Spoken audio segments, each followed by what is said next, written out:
Hello everybody, welcome back to another episode of The Casual Criminalist. I, as always, am your host, Simon. Welcome. The Horrifying Kidnapping of Shannon Matthews, written by Danny, read by me. The format of the show, I've never read this before. That's what we do here. Let's just jump right into it today, shall we? There's a note at the beginning. Oh, wait, this is written to me. You want to read it with me, audience? I imagine you might be familiar with some of the details of this case, Simon. Never heard of it. It might be one of those ones, like, I'm pretty bad with names. So maybe as we get through this, I'll be like, oh yeah, no, I remember this. I do make it clear from the start that this case is unusual. I imagine that some people will get some of the details from the more light-hearted tone of the script. Oh my God, is it going to be light-hearted? I know there's a percentage of the audience who are just like, oh, skip this one. When are the children going to get murdered, Simon? Well, you psychos, you utters. All right, look, I'm looking forward to this. But I thought it might not be best to reveal everything right at the beginning, as I don't think viewers outside the UK will be familiar with this story. Or me, apparently, Daddy. Let's jump in. An unwelcome sense of deja vu swept over the United Kingdom in early 2008 as the distraught mother of another missing young girl faced the television cameras to deliver a gut-wrenching public appeal. I don't know how this is going to be. Oh, so light-hearted, missing children. Only 9 months have passed since the disappearance of Madeleine McCann during a family holiday in Portugal. A tragic story with no conclusion, which is still generating headlines nearly 20 years later. Yes, it was in the headlines last week. They were doing some search in somewhere and they turned up nothing again. But whilst this fresh case may have felt crushingly familiar at the time, there were several significant differences in the story of 9-year-old Shannon Matthews, who was first reported missing on the 19th of February. The televised public appeals for information struck a familiar tone. The grief-stricken mother, Karen Matthews, was clutching Shannon's favourite teddy bear as she addressed the camera. Quoting her, "Shannon, we love you so much. If anyone has got my daughter, my beautiful princess daughter, please bring her home safe." Danny, I have no idea. Like, the audience right now, if I'd have read that note, be like, why is this lighthearted? They wouldn't know it's going to be lighthearted. How is this going to be lighthearted, Danny? But hope was fading about as fast as the initial flurry of short-lived interest from the British media. You see, unlike the case of the McCann family, who were eloquent middle-class professionals, the Matthews family came from a decidedly rougher backgrounds. Well, I mean, then it's only fair that they're cared about less, right? Obviously. It's the same reason why sex workers and just generally women should not be taken seriously. That's a joke, by the way. I've not fallen down the Andrew Tate hole of depravity. Just before we continue with today's video, quick shout out from our fantastic sponsor there, that is Vessi, and specifically one of their new pairs of shoes. This is the Pacific sneaker. It's great looking, it's very lightweight. That's what they said about this pair. They were like, you know, you can hop around, put it on, it's barely even there. And it's very light, but also I happen to know, because I've basically worn them constantly for several years now, very well made. Now you think, oh, it's light, it's gonna fall apart. No. Absolutely not, because Vessis are just, I mean, you can see all this double stitching and stuff. These things are incredibly well put together. And did I mention they are 100% waterproof and not water resistant, so you can get them very wet. It's been a rainy summer here in Prague, and I'll be hopping from my car to the office and from the car to my house, try not to get wet, and my feet stay completely dry thanks to my Vessis. Step confidently into daily life with waterproof Vessi specific sneaker. With a 1-year warranty and worry-free 30-day returns, you're covered for every journey. By the way, they also make them in this fantastic green color, which I personally love. Discover more at vessi.com/TCC and get 15% off your first pair. And now back to today's video. Karen was the mother of 7 children by multiple fathers, living on benefits in a rundown council estate in West Yorkshire, in which some people wouldn't even dare to wander. And it would seem that press attention and public sympathy is a much shorter shelf life in this more squelchy scenario. But the story of Shannon Matthews is stranger than most in many ways. I mean, there's not many cases of missing young girls, which go on to inspire a controversial comedy musical, which was later adapted into a movie, now available to watch on Amazon. What is this? There's a movie on Amazon about this? Is movies on Amazon, like, is that the new straight to DVD or straight to video?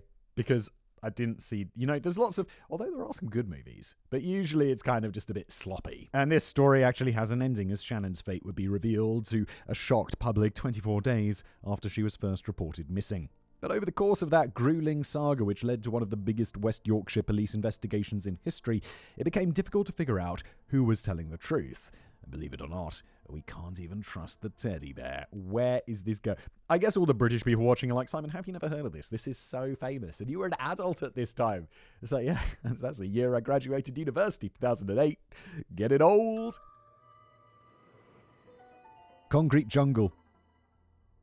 The Dewsbury Moor estate in West Yorkshire has often been described as a grotty blend of neglected council blocks parked next to a patch of wasteland where nearly everybody is unemployed. I have to say, Dewsbury Moor sounds very nice, and this is not the reality of Dewsbury Moor. The youths hang around on street corners heckling foolish strangers who took the wrong turn, whilst the adults sit on doorsteps in their pyjamas, drinking cheap lager until they pass out.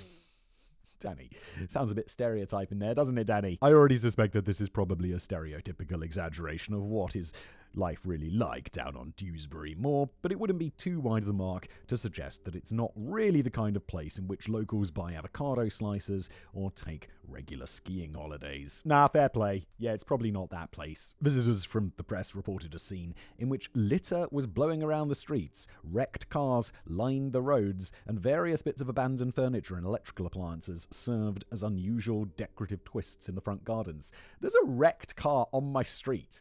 I live in a nice part of town, and I drive past it every day. It's been there for like 3 weeks. Like this car that was clearly in a full-on frontal collision, and it's just been like shoved to the side of the road in like a parking space. And I'm like, who's going to clear this away? This looks horrible. Why is this here? The council apparently threw 4 million quid at the estate at the turn of the millennium in an attempt to make it feel a bit more homely and child-friendly, but this amounted to little more than a slightly improved play area with a solitary seesaw and a few bollards, which are meant to look like penguins. 4 million taxpayer pounds right there, ladies and gentlemen. Not sure where the 4 million pounds went, but my mate Barry could have done it for about 70 quid. Yeah, you do look at some of this stuff. Something it's like, really? That's how much it cost? Really? It just infuriates me. There's so much bloat. Well, maybe we could get some sort of, I don't know, what if we got a rich billionaire to run some sort of department of efficiency, department of government efficiency or something, you know? Because billionaires really good at that. That's a great idea. Why don't we have that? That'll work out brilliantly. Even the rector of Dewsbury. What's a rector? I thought that was like a church dude. Oh, it is. Reverend Partington. Oh, okay, so they've got their own church. Okay. Shows how much I know about religion. Painted a bleak picture of the relatively small estate comprising around 220 houses when he described it as an area of acute social deprivation. You just have to walk through the streets to see that. So this is 220 houses, right? £4 million is a lot of money. £4 million divided by 220. That's £18,181 per house. What the f*** is happening? That's a lot of money. Shaukat Mahmood is the owner of a local kebab shop, which makes him my kind of guy, but he has made more alarming claims when he told The Sun it was a no-go zone. Women daren't walk alone at night. It was so bad here that even taxi drivers used to drop them off outside the estate. Yet whilst some of the more sensationalist quarters of the press make out that Dewsbury Moor estate was a lawless hellhole rife with criminality, dodgy benefit claims, and people throwing dog excrement at each other, there was a very human heart beating at the centre of a troubled community. I'm sorry, it's just the pictures of people throwing dog at each other, Daddy. Which came together in most extraordinary ways when one of their own went missing in 2008, and the rest of the nation didn't seem massively bothered. The history of the Matthews family is a little complicated, to say the least, and it's not been made any clearer by the many contemporary press reports that describe a family which is mathematically impossible. Okay, let's see. When detectives later attempted to draw a family tree, how many different fathers were there in the picture? I'm not judging. I mean, maybe a little. Alright, that's quite a judgmental thing to say. I'm sorry. God damn, I walked that back quickly, didn't I? I don't even know where I was going with it. These detectives ended up staring at something that looked more like a map of the London Underground. 9-year-old Shannon Louise Matthews was one of 7 children born to 32-year-old Karen Matthews. The press was initially under the mistaken impression that Shannon and her brother Tony were twins, and you can't blame them really, as Karen referred to them both as the twins. But they were actually born a year apart. They were only called the twins because they happened to share the same father, which was unusual in this complex household. That's what makes them twins.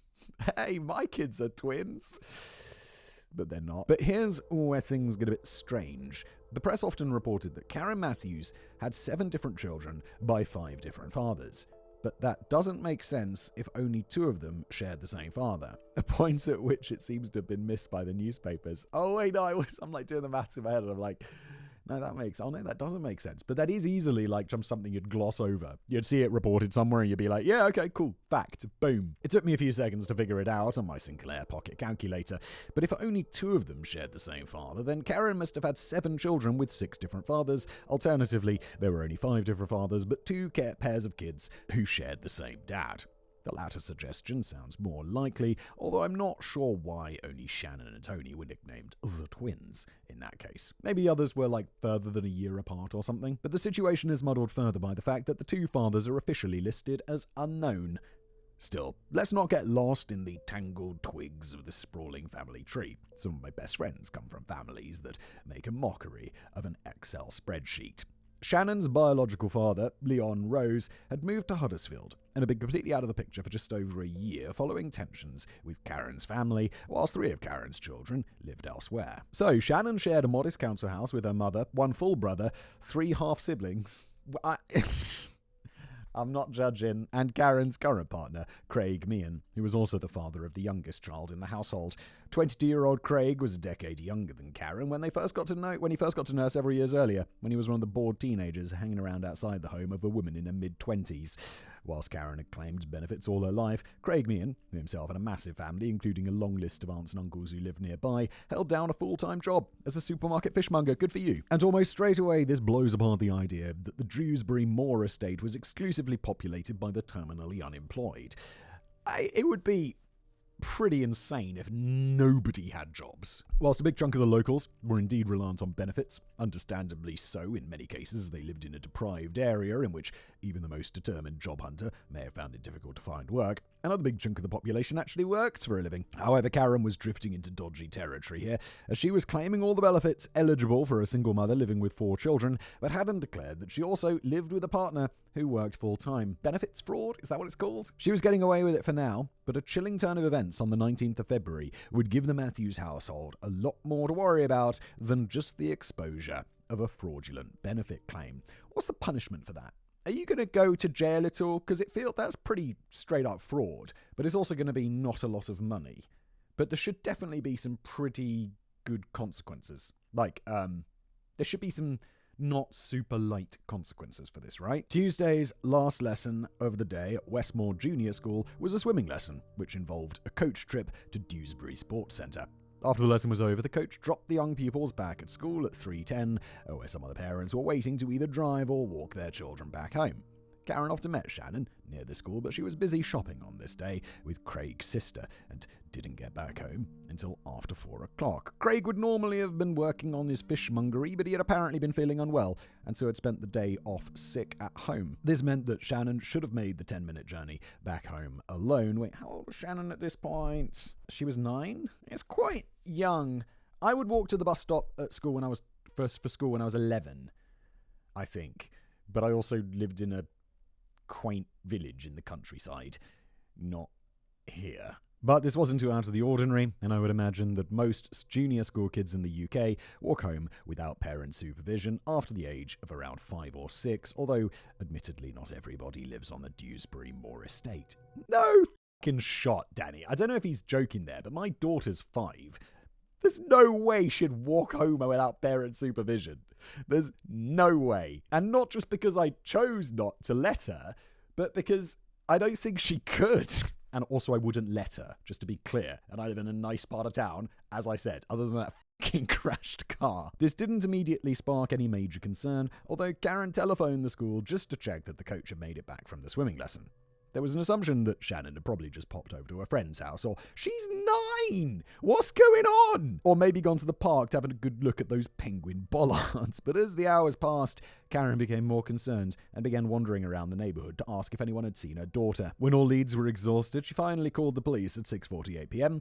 to report that Shannon Matthews was missing. The police were on her doorstep within a matter of minutes and immediately sprang into action, conducting door-to-door searches right across the Dewsbury Moor estate. They weren't alone. As soon as word got round that a 9-year-old girl was missing, many of the neighbours began sweeping the whole area, searching streets and fields and bushes in challenging conditions as darkness had already fallen over the estate. I feel like this is cool. Like when everyone just suddenly is like, oh, this is a big problem. Let's all get together and be good humans and figure it out. It's like when an ambulance turns on its sirens and no one's like, oh no, I'm in a rush. I'm not going to get out the way. It's like everyone's just like, hujong. No matter how much of a douchebag you are, you're still like, hujong, and you move aside. I like that. It's like, yay, humans, we're doing it. One of Karen's close friends, Julie Bushby, opened up the local community centre where she acted as an unofficial coordinator, making and fielding telephone calls from residents who wanted to help in some way. Julie and several friends spent the whole night in the community centre, keeping all the lights in the building switched on in the hope that they might help guide Shannon back home. Sadly, there was no news the following morning, and now concerns were running deep as temperatures had dropped below zero during the foggy February night. By 7 a.m, West Yorkshire Police had called in the Homicide and Major Inquiry Team to oversee the investigation, led by Detective Superintendent Andy Brennan. The news of the disappearance, which DCI Brennan now feared was an abduction, made it onto the national news as Karen Matthews made the first of several emotional public appeals on her own doorstep. She initially seemed to be under the impression that her daughter had run away, as she addressed her directly, "Shannon, you're a princess in every way. Come home. You're not in trouble, darling. Please come home. This is the first time you've done it. We don't know why, baby, but we love you." Detectives appeared to take a different view, as they admitted that they were gravely concerned about the welfare of Shannon Matthews, whom they described to the public as timid and introverted. Shannon was said to have led a very quiet life, but she enjoyed playing games with a small circle of friends on the estate. DCI Andy Brennan revealed that she was certainly not a streetwise girl, and this naturally heightened fears that she had not chosen to spend the night alone in freezing cold conditions, but had instead been taken against her will by an individual who really should not be alone with children. Well over 1,000 registered sex offenders lived within a 20-mile radius of the estate. Fucking hell. I don't know, 20 miles is quite big. But I don't know how densely populated it is. But 1,000 sex offenders. How many sex offenders are there? What the f***? Karen herself appeared to quickly come around to this disturbing line of thinking, as her subsequent public appeals, alongside supporter partner Craig and a teddy bear that was not to be trusted, she shifted focus from directly addressing Shannon when she declared, "If somebody is out there that has actually got Shannon, he's just broken the family that we had apart. You, the family, don't feel safe anymore. Whoever has got Shannon, please, just let her go." At one point, she seemed to incoherently suggest that Shannon may have been taken by someone known to the family as an act of spite against herself, but then backpedaled on this when pressed for further details on who that might have been. She said, "No idea at all. All my friends and family have been checked, and there are no sightings of her things there at all." Oh, no sighting of her things at their homes. At this point, the shifty teddy bear had nothing to say either way. Danny, I'm not sure, is there anything that the teddy bear's actually up to? What is the deal with this teddy bear? The media was now gathering on the Dewsbury Moor estate in their droves, questioning locals and making comments about the state of the place and the people who lived there as police helicopters hovered overhead. The police clearly weren't pissing about here. Over the course of the investigation, I'd be pretty disappointed if they didn't. If my kid went missing and there wasn't a helicopter out looking for them, I'd be like, where the fuck's the helicopter? The thing with the night vision or the thermal vision or whatever that you used to see on Lights, Camera, Action. What was that show? The one with the police chases? And it's they'd always end up crashing the car and running into the forest. And then there'd be a helicopter. And it'd be like, bro, we could see you running in the forest. And then the cops come, and boom! Over the course of the investigation, more than 200 police officers and 60 detectives worked on the case, which was the equivalent of about 10% of the entire operational strength of the West Yorkshire Police Force. This made it the largest police investigation in West Yorkshire since the ultimately successful hunt for the Yorkshire Ripper about 30 years later, and the total cost of the investigation into the disappearance of Shannon Matthews clocked in at just over £3.2 million. Well, it's kind of a bargain, isn't it, when compared to those bollards and that seesaw? Each one of the 220 homes on the estate was searched by the police, while around 1,500 passing motorists were stopped and questioned. On a particularly grim note, underwater search teams were at a nearby lake at Crowness Park, and police officers were checking every wheelie bin on the estate, while 16 of the UK's 27 victim recovery dogs were set to work in Dewsbury Moor. A certain Chief Inspector Armitage explained to the press that the dogs were trained to find bodies, quote, "in whatever form the victim is. We would like to find Shannon alive, obviously, but we've got to consider all options, and victim recovery dogs will help find all things from an alive person to drops of blood." End quote. The Sun newspaper splashed the story over their front cover for several days and was regarded as the most supportive newspaper throughout the whole campaign by far. They even stumped up a £20,000 reward for any information, leading to the safe return of Shannon, an offer which was later increased to £50,000. Meanwhile, a furniture business based 9 miles away from Dewsbury, which had once employed one of Shannon's uncles, offered an additional £5,000 for any information. The often derided community of Dewsbury Moor estate deserve enormous credit for uniting in the face of adversity and embarking on a tireless round-the-clock effort to find a missing young girl. Yeah, I think this is, so true. No matter what sort of area you live in, if someone's 9-year-old kid goes missing, even if you don't like them, you go out and you help. And I think this is just a really nice example of humans being just good. I mean, obviously not the person who took her or whatever happens. I don't know. Danny said it would be lighthearted, so I don't imagine she's been... Oh, God. Let's just carry on. There only appeared to be a single photograph taken of Shannon during her lifetime. Bro, it's 2008! I am pretty sure I was on... I know, Simon. Oh, your privilege is showing. I was probably on my, third or fourth digital camera by then, let alone regular cameras. There only appeared to be a single photograph of Shannon, a charming school photo displaying a freckled face, a home haircut, wonky teeth, and an effervescent grin. And this photo was plastered onto t-shirts and posters throughout the region alongside the killer question, have you seen Shannon Matthews? This was 2008? I'm pretty sure Facebook was 2008. No, Facebook was 2005. That was my first year of university when we had Facebook. Wow. Just one picture. The Muslim taxi drivers, who had previously been afraid to even enter the estate, now offered free rides to anyone putting up new posters. The locals braved the pouring rain to continue their search of streets and fields in the hope of finding any tiny clue.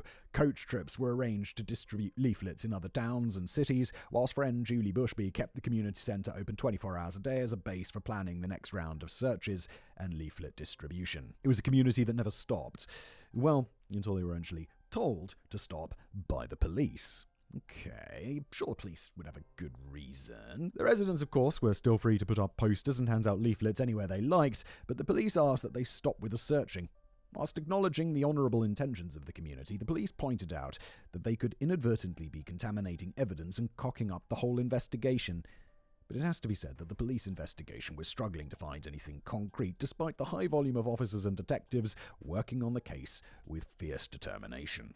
The police had received over 300 calls from the public in response to the limited helpful details provided, which included that solitary photograph, a recording of the 999 call made by Karen Matthews, and CCTV footage taken at the Dewsbury Sports Centre, which showed Shannon leaving the centre and preparing to get on the coach back to the school. She was dressed in a school uniform and winter coat with a furry hood and surrounded by a small group of classmates. But nothing was leading to a major breakthrough in the case. There were a few blind alleys for the police to navigate in the ongoing and increasingly desperate search.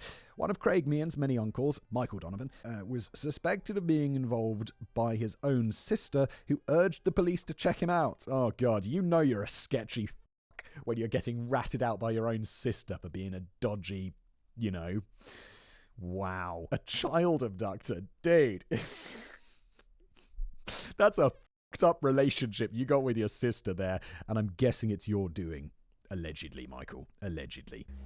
Like my big sis taking care of me. It's also been noted that Donovan, who lived around a mile away in Batley Car, had not participated at all in the search for Shannon, unlike all the other relatives of Karen and Craig, and he appeared to be keeping a low profile. But this didn't lead anywhere, and it could have been that Donovan had health problems which prevented him from taking part. Alright, dude, but it's still weird that your sister's like, check out my brother.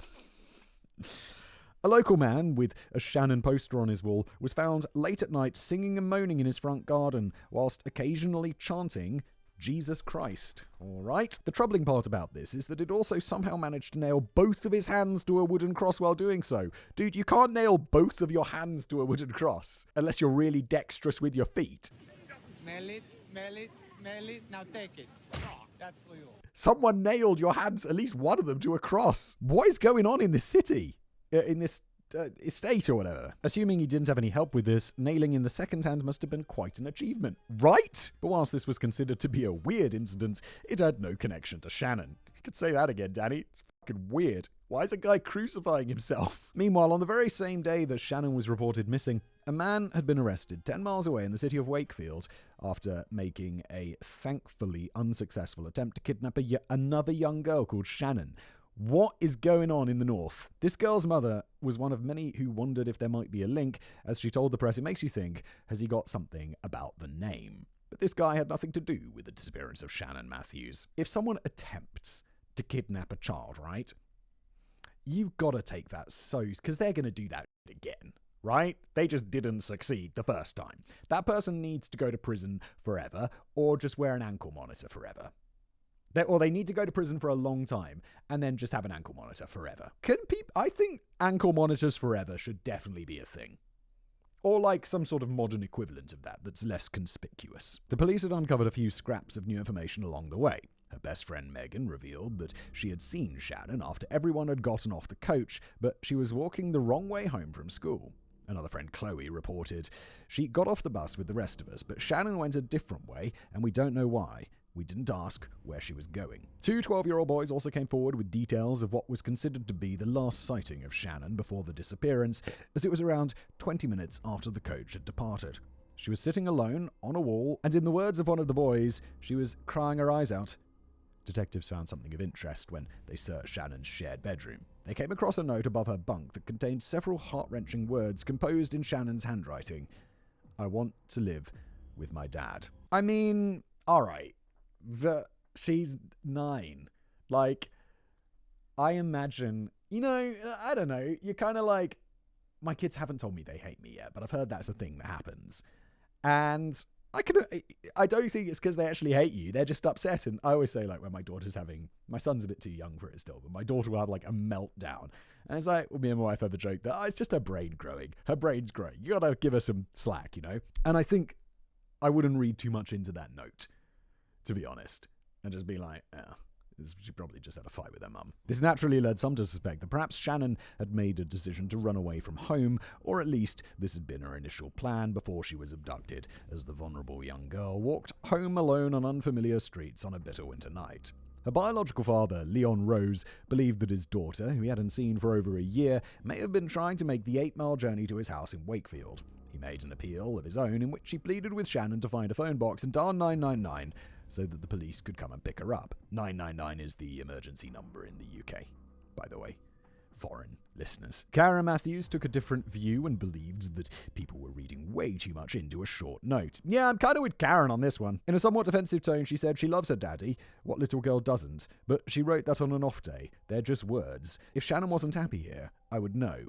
She would have told me. And that's a fair point. Of course, a 9-year-old kid is going to miss the father she hasn't seen for over a year, and Shannon was likely to dream of a different life with her dad if she had been having a particularly day in the busy Matthews household. Yep, I think that's completely fair. We've all been kids. But whilst the speculation continued on whether Shannon had run away of her own volition or own violation, Daddy wrote, or had been abducted, the investigation still didn't really seem to be getting anywhere. And around a week after Shannon was first reported missing, the interest from the media over a missing girl began to wane. After a week? Come on, media. We've been Madeleine McCanning it up for like 2 decades. That sounded crass. Obviously, that's a horrible situation. Sorry. I think because Danny, that's unpleasant. I'm sorry about that. Like, I think Danny put me in a light-hearted tone because of that note at the beginning, and then I realized, there is really horrible very adjacent to this. Different class. A journalist from The Independent was one of the few reporters still on the scene during the second week. She bumped into Craig Meehan's brother-in-law, Neil Hyatt, at the community centre, which had just received a batch of freshly designed posters and leaflets.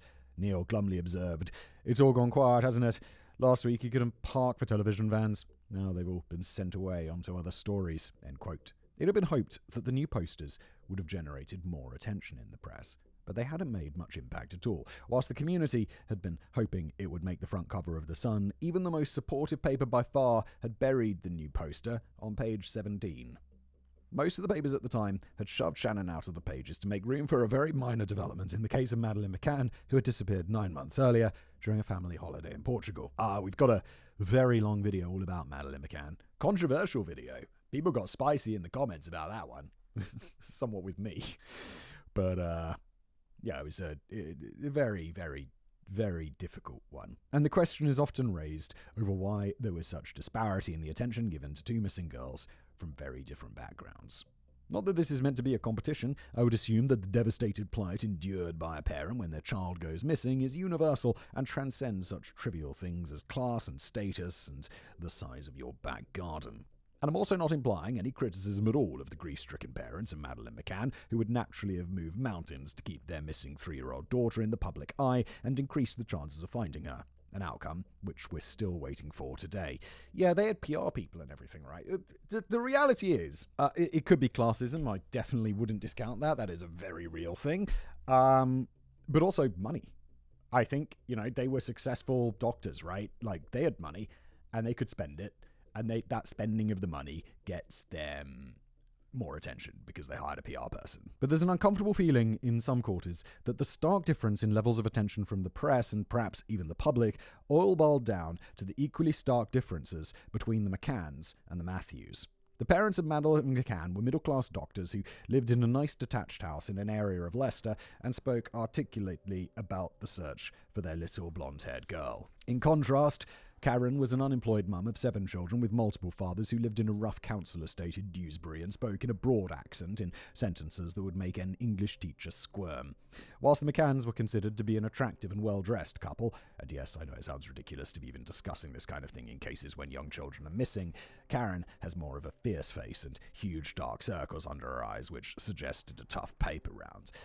I mean, yeah, but attractiveness obviously makes a huge difference. And being well-presented and well-dressed and all of this kind of thing, I'm not saying it's right, but it's true throughout society. Like, in court and stuff. Don't, more like articulate, attractive, well-put-together people, I think they get lighter sentences, right? It's why people dress nice for court. Also because they probably make you dress nice for court. In short, it was felt that the disappearance of Madeleine McCann was more important and shocking and newsworthy because the McCanns were media-friendly professionals, whilst Karen Matthews lacked the same status and eloquence. Yeah, I totally think this is absolutely an element of what's happening here. Middle-class journalist Alison Pearson put it in blunt terms when she shared her opinion on the disappearance of Madeleine McCann in the Daily Mail. This kind of thing doesn't usually happen to us. Yeah. I think the implication there is that whilst it's perfectly normal for scrubbers on council estates to lose their children, it really is so awfully shocking when it happens to well-spoken people with good teeth. Yeah, that's really... what's the word? Not putting a foot in it. It's like tactless. There we go, tactless. You might be thinking that the comparisons were just exaggerated or misremembered, but the numbers make for sobering reading. Within 9 days of their separate disappearances, Madeleine McCann's case had racked up 465 stories in the UK press, whilst Shannon had managed less than half of that. Within the same window of time, Madeleine McCann's story had led to a lengthy and detailed entry on Wikipedia, while Shannon's entry amounted to little more than a few sentences. Public donations rolled in to help with the search of Madeleine, swiftly reaching around £1.1 million. On top of this, the rewards for information leading to Madeleine's safe return totaled a staggering £2.6 million, helped along in no short measure by a long list of high-profile donors, including Sir Richard Branson, J.K. Rowling, and allegedly shifty businessmen Philip Green and Simon Cowell. Is Philip Green allegedly shifty? I'm just going to say that he is allegedly shifty, but didn't they strip him of his knighthood? That's hardcore. They don't do that often, and it means you're a really bad boy. Oh, and just to be clear, there's a comma between Philip Green and Simon Cowell. Simon Cowell is not a shifty businessman. Simon Cowell's just someone who forces terrible music upon us, allegedly, in my opinion. Public appeals have been made by the likes of David Beckham, Cristiano Ronaldo. Wait, it's not Cristiano Ronaldo. I know nothing about football. It's really Cristiano Ronaldo? And isn't it Ronaldinho? Or is that a different dude? Oh, I'm so confused. And Brian Adams, whilst the Premier League football team and England cricket team wore yellow ribbons during matches to show their support and help raise awareness. Within the same month that Madeleine was first reported missing, her parents were granted an audience with the Pope.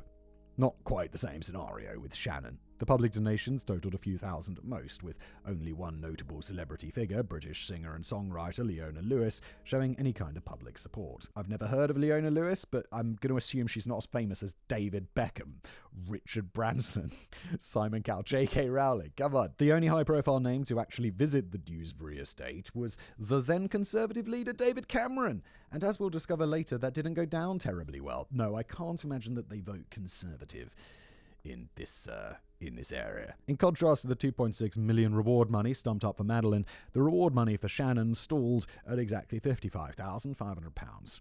That included the £50,000 offered by the Sun and the £5,000 offered by the local furniture business. The other $500 was put up by a 66-year-old disabled man from Wakefield called Winston Bedford, who was physically unable to help with the searches and so instead offered all he could afford. Legends, mate. Well done, good for you. For the most part, the local community were dipping into their own shallow pockets to fund the printing of posters and t-shirts.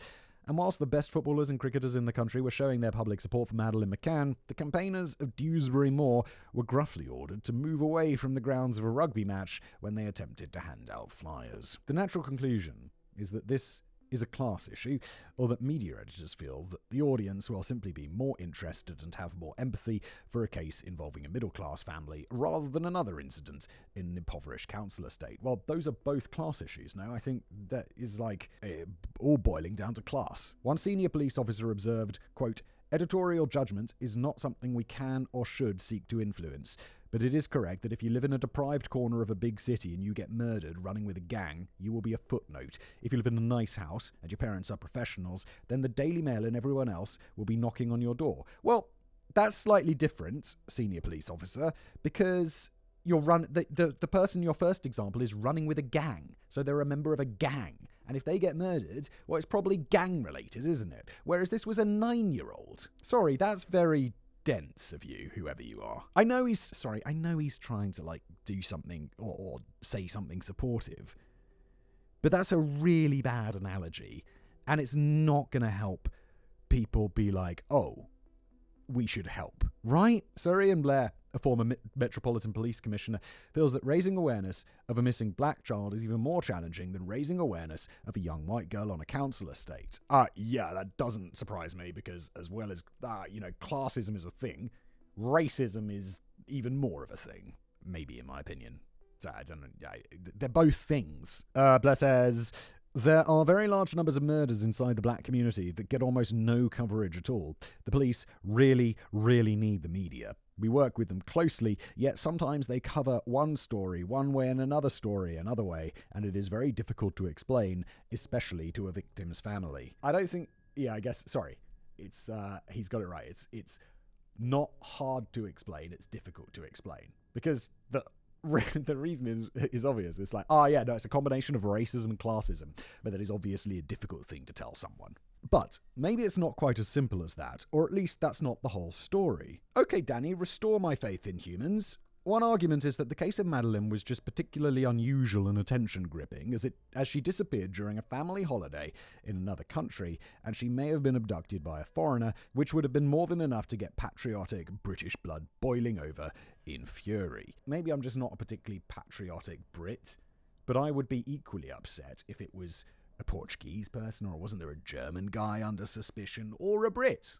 I'd be like, well, f*** them either way. I'm not going to be more upset or less upset if they're from another country. I'm going to be like, they kidnapped a child. But I'm not buying that. Yeah, me neither, Danny. There have been other similar cases over the years, including the disappearance of 21-month-old toddler Ben Needham during a holiday on the Greek island of Kos in 1991. I remember the story as well, as Ben lived on a council estate in Sheffield, just next door to my hometown of Rotherham, and whilst his disappearance was all over the local news for quite some time, national interest faded very quickly. Ben Needham is still yet to be found.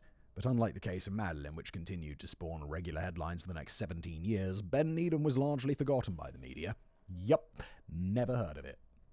You're not really restoring my faith in humanity yet, Danny. Another proposed reason why the media may have been more reluctant to return to Shannon's case is the lack of compelling visuals. There were endless photographs and home movies of Madeleine McCann, which could be wheeled out on TV news broadcasts to accompany the latest minor developments. But with Shannon, we just had that solitary photograph and some grainy CCTV footage of blurry figures near a school coach. Some journalists feel that there just weren't enough fresh images to keep the story moving and to keep viewers interested, as the broadcasts would have to resort to tedious repetition. In that case, I kind of get that. Like, that's just humans being dumb. Like, we're just, we need to look at pretty pictures. Or not pretty pictures, just like pictures. I'm surprised as adults we all manage with books without pictures, given how much we apparently need them to stay engaged with something. And the difference in circumstances may be significant. Whilst it was clear that 3-year-old Madeline was likely to have been abducted by a stranger, 9-year-old Shannon came from a more chaotic background and had expressed a desire to live elsewhere. This may have led some to conclude that she wasn't in as much immediate danger as an abducted child and could have been hiding away in safety with a sympathetic relative or neighbour. However, looking at the wider picture, I feel that we're in danger of barking up the wrong bollard here, and that it's not actually very helpful to directly compare the media coverage given to Madeleine McCann and Shannon Matthews. It's more useful to directly compare the media coverage given to Madeleine McCann and just about every other child reported missing in the UK over the last 30 years. Yes, that's true. There's lots of missing children, I'm sure. Why do we all know Madeleine McCann and none of the others? Because I'm sure some of the others are middle class. For sure, statistically, it's bound to be. The truth is that literally tens of thousands of children went missing for more than a day in the UK over the last 30 years, but with a few incredibly rare exceptions, none of them received anything like the highly unusual media coverage dedicated to Madeleine McCann.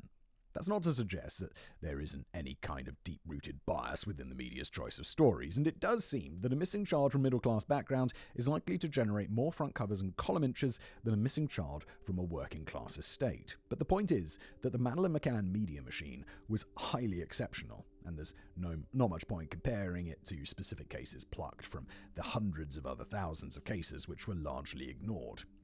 Journalist Roy Greenslade reckons that Madeleine's story only drew so much initial publicity because the disappearance occurred over several quiet news days, after which it quickly snowballed into something quite extraordinary which resonated strongly with the public. The subsequent support from celebrity figures and the large amount of money raised then enabled the parents to keep the wheels turning on a professional and effective awareness campaign which kept the story in the media for years to follow. That seems... I can't believe I didn't twig onto this before, but that seems like an entirely reasonable explanation for why this one popped off. Definitely not discounting the classism, definitely played a factor.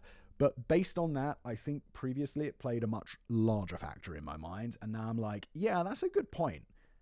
This case was way bigger than any other missing child. Like, could I name another famous missing child? No. I'm sure if someone told me a name, I'd be like, oh yeah, I'm done for missing that one. But really? You think missing child? You think Madeleine McCann? Again, you can't blame the parents for doing everything within their power to keep the search for their missing daughter top of mind. But it could be argued that more missing children may have been found if the media had occasionally given coverage to some of the other hundreds of thousands of cases instead of focusing almost exclusively on a young girl who has still never been found. If anything, the case of Shannon Matthews was quite exceptional in itself for generating so much publicity within that first week and prompting a hefty £50,000 reward from a national newspaper.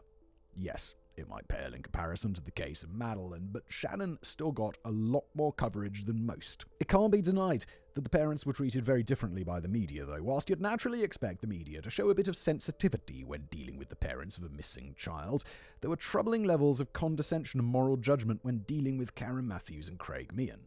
Some newspapers focused heavily on the complexity of the family setup, whilst others laboured the point that Karen had never worked in her life and appeared to spend much of her time playing video games. Alright, look, yeah, but you gotta separate it. You can't... Do I think that that's okay? No, I think people should get jobs. Like, no, this shouldn't be something that happens. But, and I'll make a moral judgment on that, sure. And people can feel however they use assignment, blah, blah, blah, privilege, blah, blah, blah. But, whatever. But you have to be able to separate that moral failing, or whatever you feel about it, from the reality that a fucking kid is missing. What the fuck? It was suggested more than once that Karen was happy to fund a 60-a-day cigarette habit from all the benefits she was receiving, but refused to buy nappies for her young kids, as she preferred to use old carrier bags. Is that really true, or is that just, like, bullshit? Because that sounds like bullshit. One of the most controversial moments unfolded on an episode of BBC Radio 4's Today programme, broadcast on the 12th of March, in which Karen and Craig were invited to participate and discuss how they'd been coping over the 3 weeks that had now passed since Shannon first went missing. Again, this is quite remarkable that at least some elements of the media were still willing to keep running with the story 3 weeks later. But the usually reliable presenter, Sarah Montague, didn't seem entirely sympathetic. Their kid went missing 3 weeks ago, Sarah. Some might even say that she went straight for the jugular. Right from the beginning of the interview, she presses Karen and Craig on whether Shannon may have been miserable at home and chose to run away from a troubled household. Sarah, it doesn't matter. If she ran away, you still need to find her. At one point, she almost sounds incredulous when she says to Karen, "It's a slightly complicated family picture you have, isn't it? You've got 7 children by 6 fathers?" All right, Sarah. Look, earlier on I was just judging this, so I can't judge. But I don't know. This is very tone deaf. At least I'm aware when I'm being tone deaf, and then I'm like, oh, think about that, whistle boy. You prepped for this interview. You've got a PR team. You're not just randomly reading a script that someone called Danny wrote for you. In response, Karen quietly corrects the interviewer in one word: 5. Well, that's one mystery cleared up. 2 pairs of kids must have had the same dad then. But it hardly seems like an appropriate question under the circumstances, and neither did the questions aimed at Craig, which pondered over whether he may have been involved in the disappearance, and whether he had been violent to Shannon in the past, as had already been suggested in some sections of the press. I feel like that could just be based on the fact, oh, well, they live on a council estate. Of course the husband beats the wife. Of course, I mean, they're poor. Oh, God. The interview sparked a pretty major backlash as critics argued that the questions were cruel and were posed on the prejudiced assumption that as Karen and Craig came from a council estate, it was perfectly acceptable to cast judgment over their lives and their parenting skills and suggest that at least one of them might be responsible. In their defence, the BBC declared that the piece was not judgmental and was meant to be an opportunity for Karen and Craig to address the accusations that have been popping up in the newspapers. The worrying part here is that most of the accusations about Craig Meehan were actually coming from Karen's family. Oh, okay. Shannon's maternal grandparents, Gordon and June Matthews, were really clearly besotted with their granddaughter and played a crucial role in her upbringing. But they really didn't like their daughter's latest bloke and the effect he was having on the family. June told the press, Karen was a great mum before she took Craig in. Those kids were loved and cared for. Since he arrived, they've had a terrible time. Meanwhile, Karen's brother Martin revealed that Shannon had told him on several occasions that she didn't want to go back home to her mother and Craig. During one of Shannon's visits to Martin, she had pleaded with him to let her stay at his house. She claimed to have been in serious trouble with Craig after she swore at him during a heated argument. Okay, this puts some more serious, seriousness? Seriosity should be a word. To that note that was tucked in her bedroom. The one about wanting to go live with her dad, right? As Martin explained, this particular visit had been significant. Quoting him, "I told her to go back. I regret it now." The next day she vanished. I mean, he probably didn't really have a choice, right? I'm assuming they have some sort of split custody arrangement or something. It's not like he can just keep her. She's, her mother's going to be like, no, it doesn't work like that, Martin. Craig Meehan strongly denied all of these accusations, telling the media, "Me and Shannon have always got on well. Anyone around here will tell you I love these kids. I know they're not mine, but they might as well be. I buy the food, I pay the bills, I bring the money into the family, and all of it goes on the children and Karen." Karen was always quick to defend Craig, insisting in various interviews that he wouldn't hurt a fly, and that Shannon thought of him as her dad. And a perhaps surprising show of support came from Shannon's biological father, Leon. He admitted, quote, "They really got on well. I was not around for some years, and he has been a real dad to her. Whenever I used to go over there to pick Shannon up, he'd be around, and it was obvious she looked up to him. If there had been any problems, I'm sure she would have told me. I've always thought he was a decent guy." That is saying a lot. This is a person who is wired to not like that person. Like, not them being wired, just like they're raised, they're like acting as a dad when you're the dad. It would not a pleasing situation for the person. And the fact that he's saying that he's a decent guy, I really feel does say quite a lot here. So was Craig Meehan really an all-round decent guy who was good with children? Well, if you've been rooting for the fishmonger, I'm happy to confirm now that he had nothing to do with the disappearance of Shannon. Good. Yeah, Leon's statement there does say an awful lot, in my opinion. Yes, within the space of a month, he would be arrested and charged with a deeply disturbing, if completely unrelated, list of criminal offences. Oh, what the Danny? I'm like, oh, yay, Craig, the good guy. And he's done other crimes. I hope they're just like, oh, what did he do? Just a little benefits fraud. Just some white collar. He, insider trading, maybe. More than one case of criminal activity in the Matthews household had come to light since the disappearance. Karen's fraudulent benefits claims seemed pretty minor in the grand scheme of things. It would have been difficult for Karen to try and keep a lid on that when she was frequently appearing on television with the guy who lived with her and who was happily proclaiming that he buys all the food and pays all the bills. From what I can gather, it doesn't appear that social services made any kind of immediate move over this, which is understandable considering the situation. But I'm sure that stern notes were made for the future. Yeah. You'd be like, oh, social service is going to look real, or benefit fraud officer is going to look real bad if they start being like, hey, look, we noticed, just chill. Just let it happen, then get the money back later. However, Craig Meehan's criminal activity was considerably more serious. Oh no, it's not insider trading, is it? Shortly after Shannon was last seen, the police took 2 computers from Matthews in the hope of retrieving any information which might prove useful. It must have taken a while to examine them, as it wasn't until weeks later, on the 2nd of April, that Craig Meehan was arrested. I don't like it. Why are they? I don't want to go there, but why are they taking his computers away, and what did they find on his computers? It's never like, oh, they found, the benefit fraud stuff. Right? I don't want to say that, just in case it's not true. So let's see where this goes. A computer belonging to him was found to contain something of interest to the police, even though it was not strictly relevant to the case. It contained around 140 indecent images of children. Yeah, well, look, that's what I thought. Investigators classify images of child sexual abuse material on a scale of 1 to 5 based on severity, with level 5 representing the most seriously depraved content involving sadism in animals. Bro, Danny, I don't want to think about the scale of child abuse. There were no level 5 images found on Meehan's computer, but there were 14 level 4 images which contain graphic assaults of children. The computer was also found to contain 653 references to the word Lolita, a term commonly used by people hunting for indecent images of children. Well, the more you know. Is that? Wasn't there a movie about this? Is that where that comes from? Right? And he had a separate indecent image of a minor stored on his mobile phone. Meehan pled not guilty to the charges and tried to claim in court that the images must have been downloaded by a visitor to the house. It was my cat on the keyboard, Your Honor. His friends and family members confirmed that the house was always crammed full of people, and many of them would use Meehan's computer. His sister, this is the past, right? People would share computers. Now it's I don't know, when was the last time someone else used my computer? Never. Maybe my wife. But she'd just have a computer right there. She'd be like, I'll just use my own computer. No one uses each other's computers anymore. And many of them would use Meehan's computer. His sister Amanda made the point that one particular cousin was there from dawn to dusk, often hogging it for hours. The problem with this defense is that investigators were able to prove that all the images were downloaded during periods when Meehan was not working. The computer was password protected, although it's not unreasonable to assume that Meehan may have shared his password with visitors. Well, he obviously did, unless they're just going to be sitting there looking at the password screen. It wouldn't have been very hard to guess anyway, as it was his nickname, Reggie. It's what's my password for all my stuff? Sigh. Or just Whistle Boy.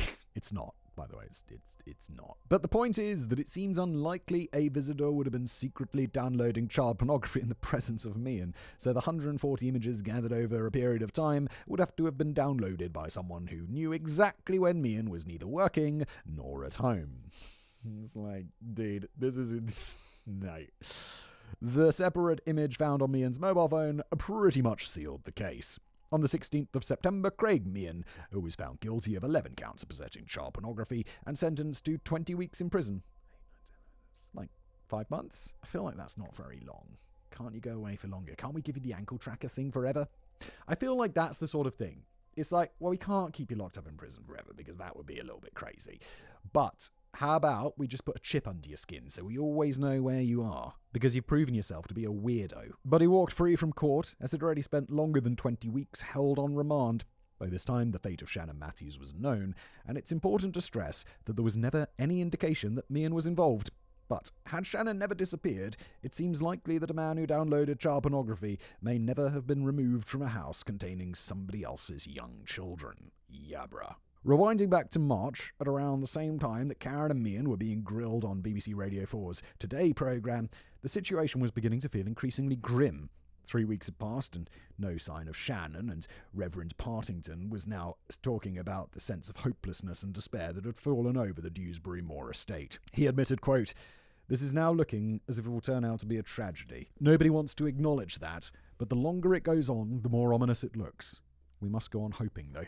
DSI, Andy Brennan, and indeed several other police officers on the case, had now privately conceded that they were more likely looking for a body while still attempting to convey messages of hope to the media. The breakthrough came on the 14th of March. Just 2 days after that controversial radio interview, DSI Brennan was in a meeting when he received an urgent call from Detective Constable Paul Kettlewell. The opening 3 words from Kettlewell put an immediate and abrupt end to the meeting. "We found Shannon." I feel like you'd need to be like, "alive," or "we found Shannon's body," or something, dude. You can't... Everyone would be looking at you, be like, "And?" Taking a few seconds to compose himself, Andy Brennan asked the inevitably bleak question. "Where's the body?" "No," replied Kettlewell. "We found her alive, and we're on our way to the station." Okie dokie. I was like, I'm waiting for the levity, Danny, this whole script, because it just got darker and darker and darker, and then we're talking about Craig and his computer. It's like, Danny! Prisoners and pawns. An unidentified distant relative of Craig Meehan had contacted the police to ask if they'd ever checked out Meehan's uncle, Michael Donovan, who lived in Batley Car. You'll remember that some relatives had already alerted the police about Michael Donovan. Oh yeah, his sister was like, he's a weirdo. But they cleared him of this right at the beginning, as he was the only relative on either side of the family not to bother participating in the searches. This hadn't led anywhere, but it now transpired this was only because the police had never actually bothered to check him out at any point over the last 3 weeks. Dude, his own sister's like, "Check out my brother, he's weird." Like, what? The distant relative now told the police that he hadn't seen Donovan for a while and had telephoned him to check that he was all right. Donovan hadn't been in the mood for a catch-up, but he made a point of asking the relative if he'd been interviewed by detectives yet. When the anonymous relative replied that he had, Donovan gruffly responded, "Well, don't put them on to me." Which, even if you haven't done anything weird, is just like, I don't know, you don't want to have to talk to the police, especially if you're a little bit weird, which you seem to be, Mike. On the very same day, the police also received a telephone call from Michael Donovan's neighbour, who reported that he could hear tiny footsteps coming from Donovan's flat. This was odd, as Donovan lived alone, and the neighbour could still hear the footsteps whenever Donovan left the flat. Why didn't the police go and talk to him? I don't understand. Detective Constable Paul Kettlewell and Nick Townsend decided to immediately act on this double tip-off by paying Donovan a visit. About time, guys. As Townsend rather absurdly puts it, that's when my spidey senses really started tingling. No shit, mate. I'm not convinced that anybody's spidey senses have been firing on all cylinders here for the last 3 weeks, and I'm not sure the supernatural abilities come into play when people are queuing up to give you evidence on a plate. You don't often hear detectives saying, "The suspect confessed in full to all the crimes he had committed. That's when my spidey senses really started tingling." He's like, "No, I did it, officer. I'm beginning to think that you might have done it." But who even was Michael Donovan? It's not clear if Donovan was particularly close to his nephew, Craig Meehan, and it appeared that Karen had never even met him. He was born Paul Drake and had endured a tough childhood, as he has an IQ which was around half the national average, which meant that he was packed off to a special school where he claims that he was bullied. So you'd have an IQ of 50. I'm surprised... I don't really know. Like, I thought at that kind of level of IQ, you couldn't really function independently. Right? He found himself in trouble with the juvenile courts from the age of 11 and had racked up several convictions for arson, shoplifting, and criminal damage by the age of 16. When I first heard the name Michael Donovan, a certain face sprung to mind, belonging to one of the leading fictional characters from the 1980s TV sci-fi classic V, who was called Mike Donovan.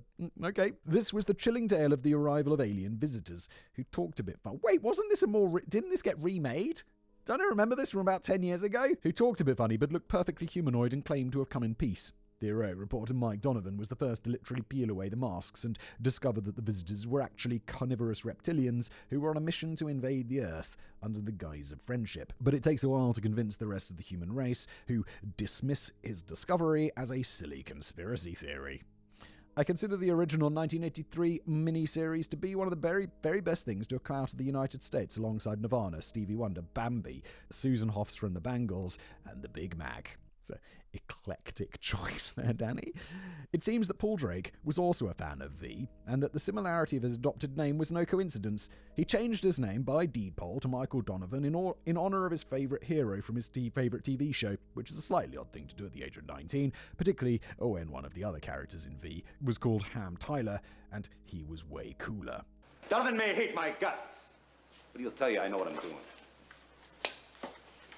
Yeah, but Ham Tyler is a much less cool name than Mike Donovan. In later years, Donovan got married, had 2 daughters, and got divorced, alleging that his wife was violent and had a drug problem. He was then involved in an abduction of sorts after his 2 children were placed in foster care.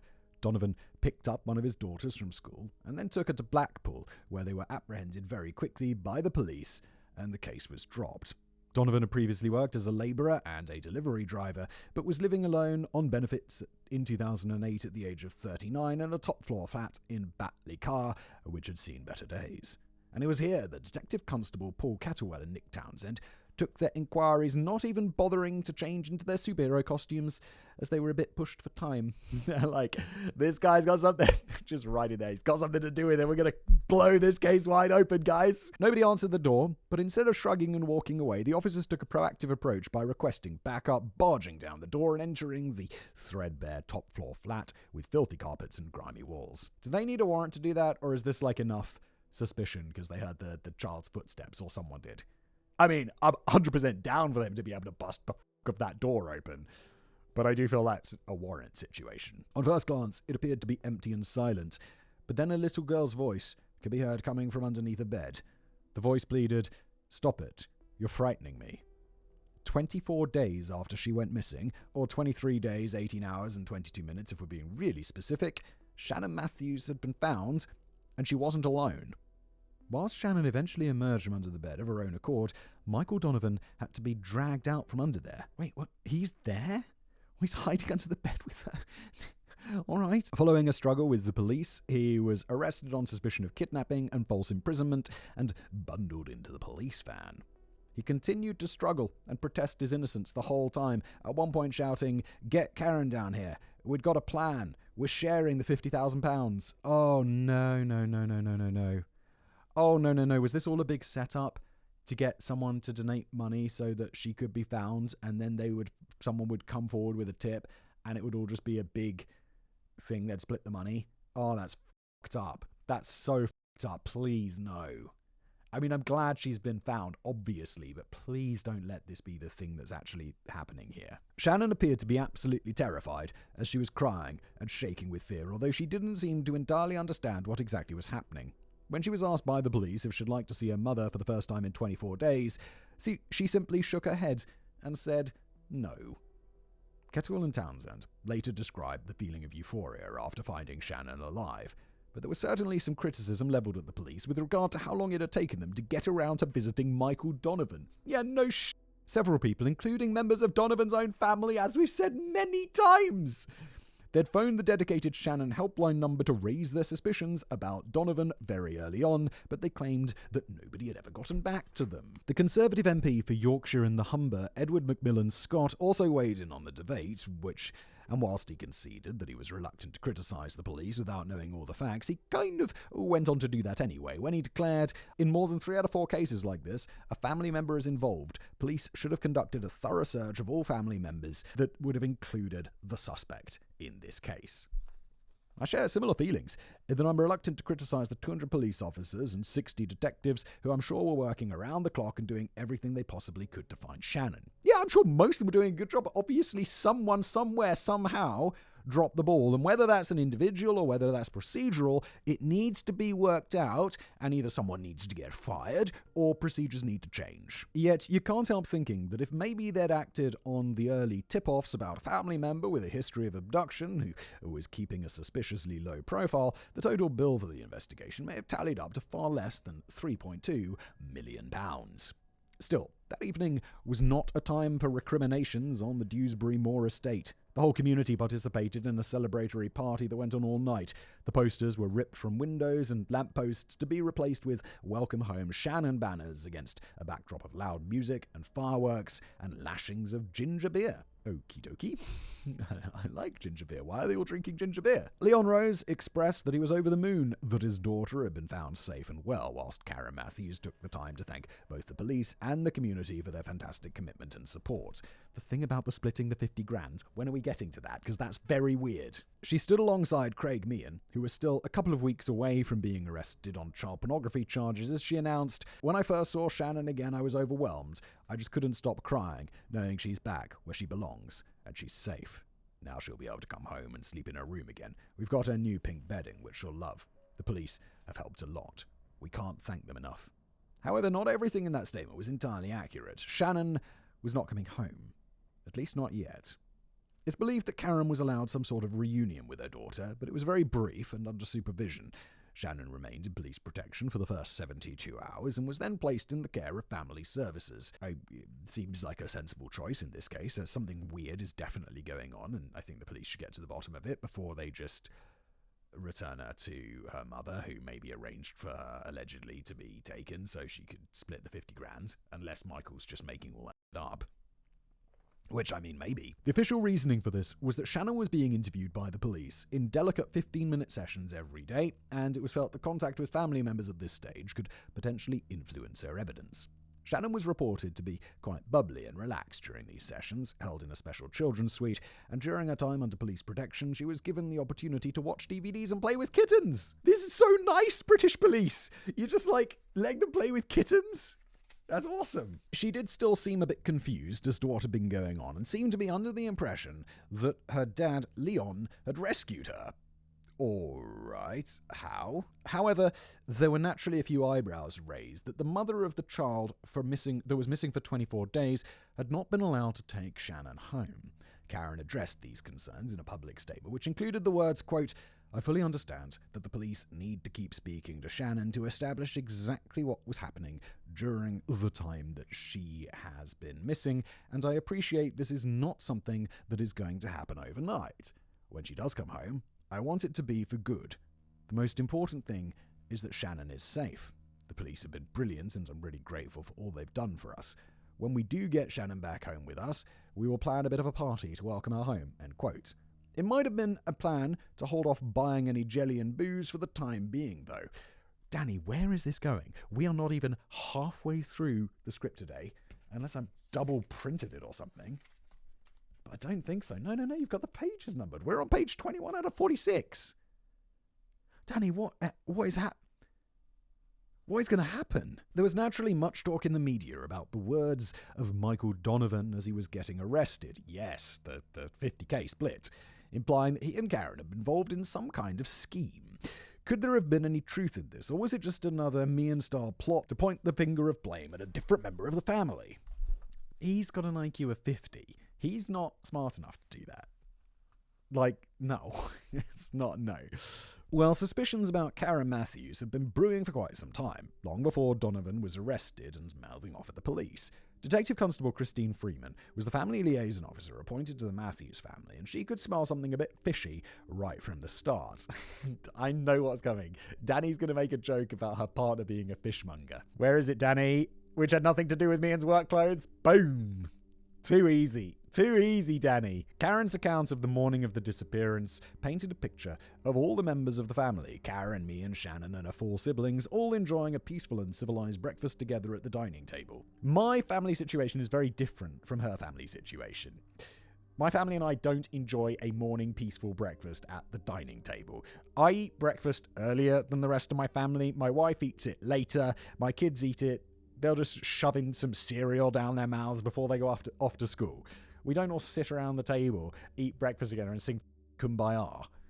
And I don't think Shannon does either. But several police officers on the case felt that such a scene was incredibly unlikely considering the utter chaotic nature of the environment. DC Christine Freeman recalls how she was trying her best to gently prepare Karen for the worst by explaining that children missing for over 48 hours are not usually found alive.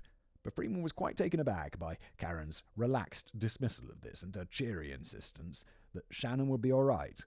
I suppose this could have been just a case of blind denial. I think if you're the person looking at that person at that time, it's absolutely what I would assume.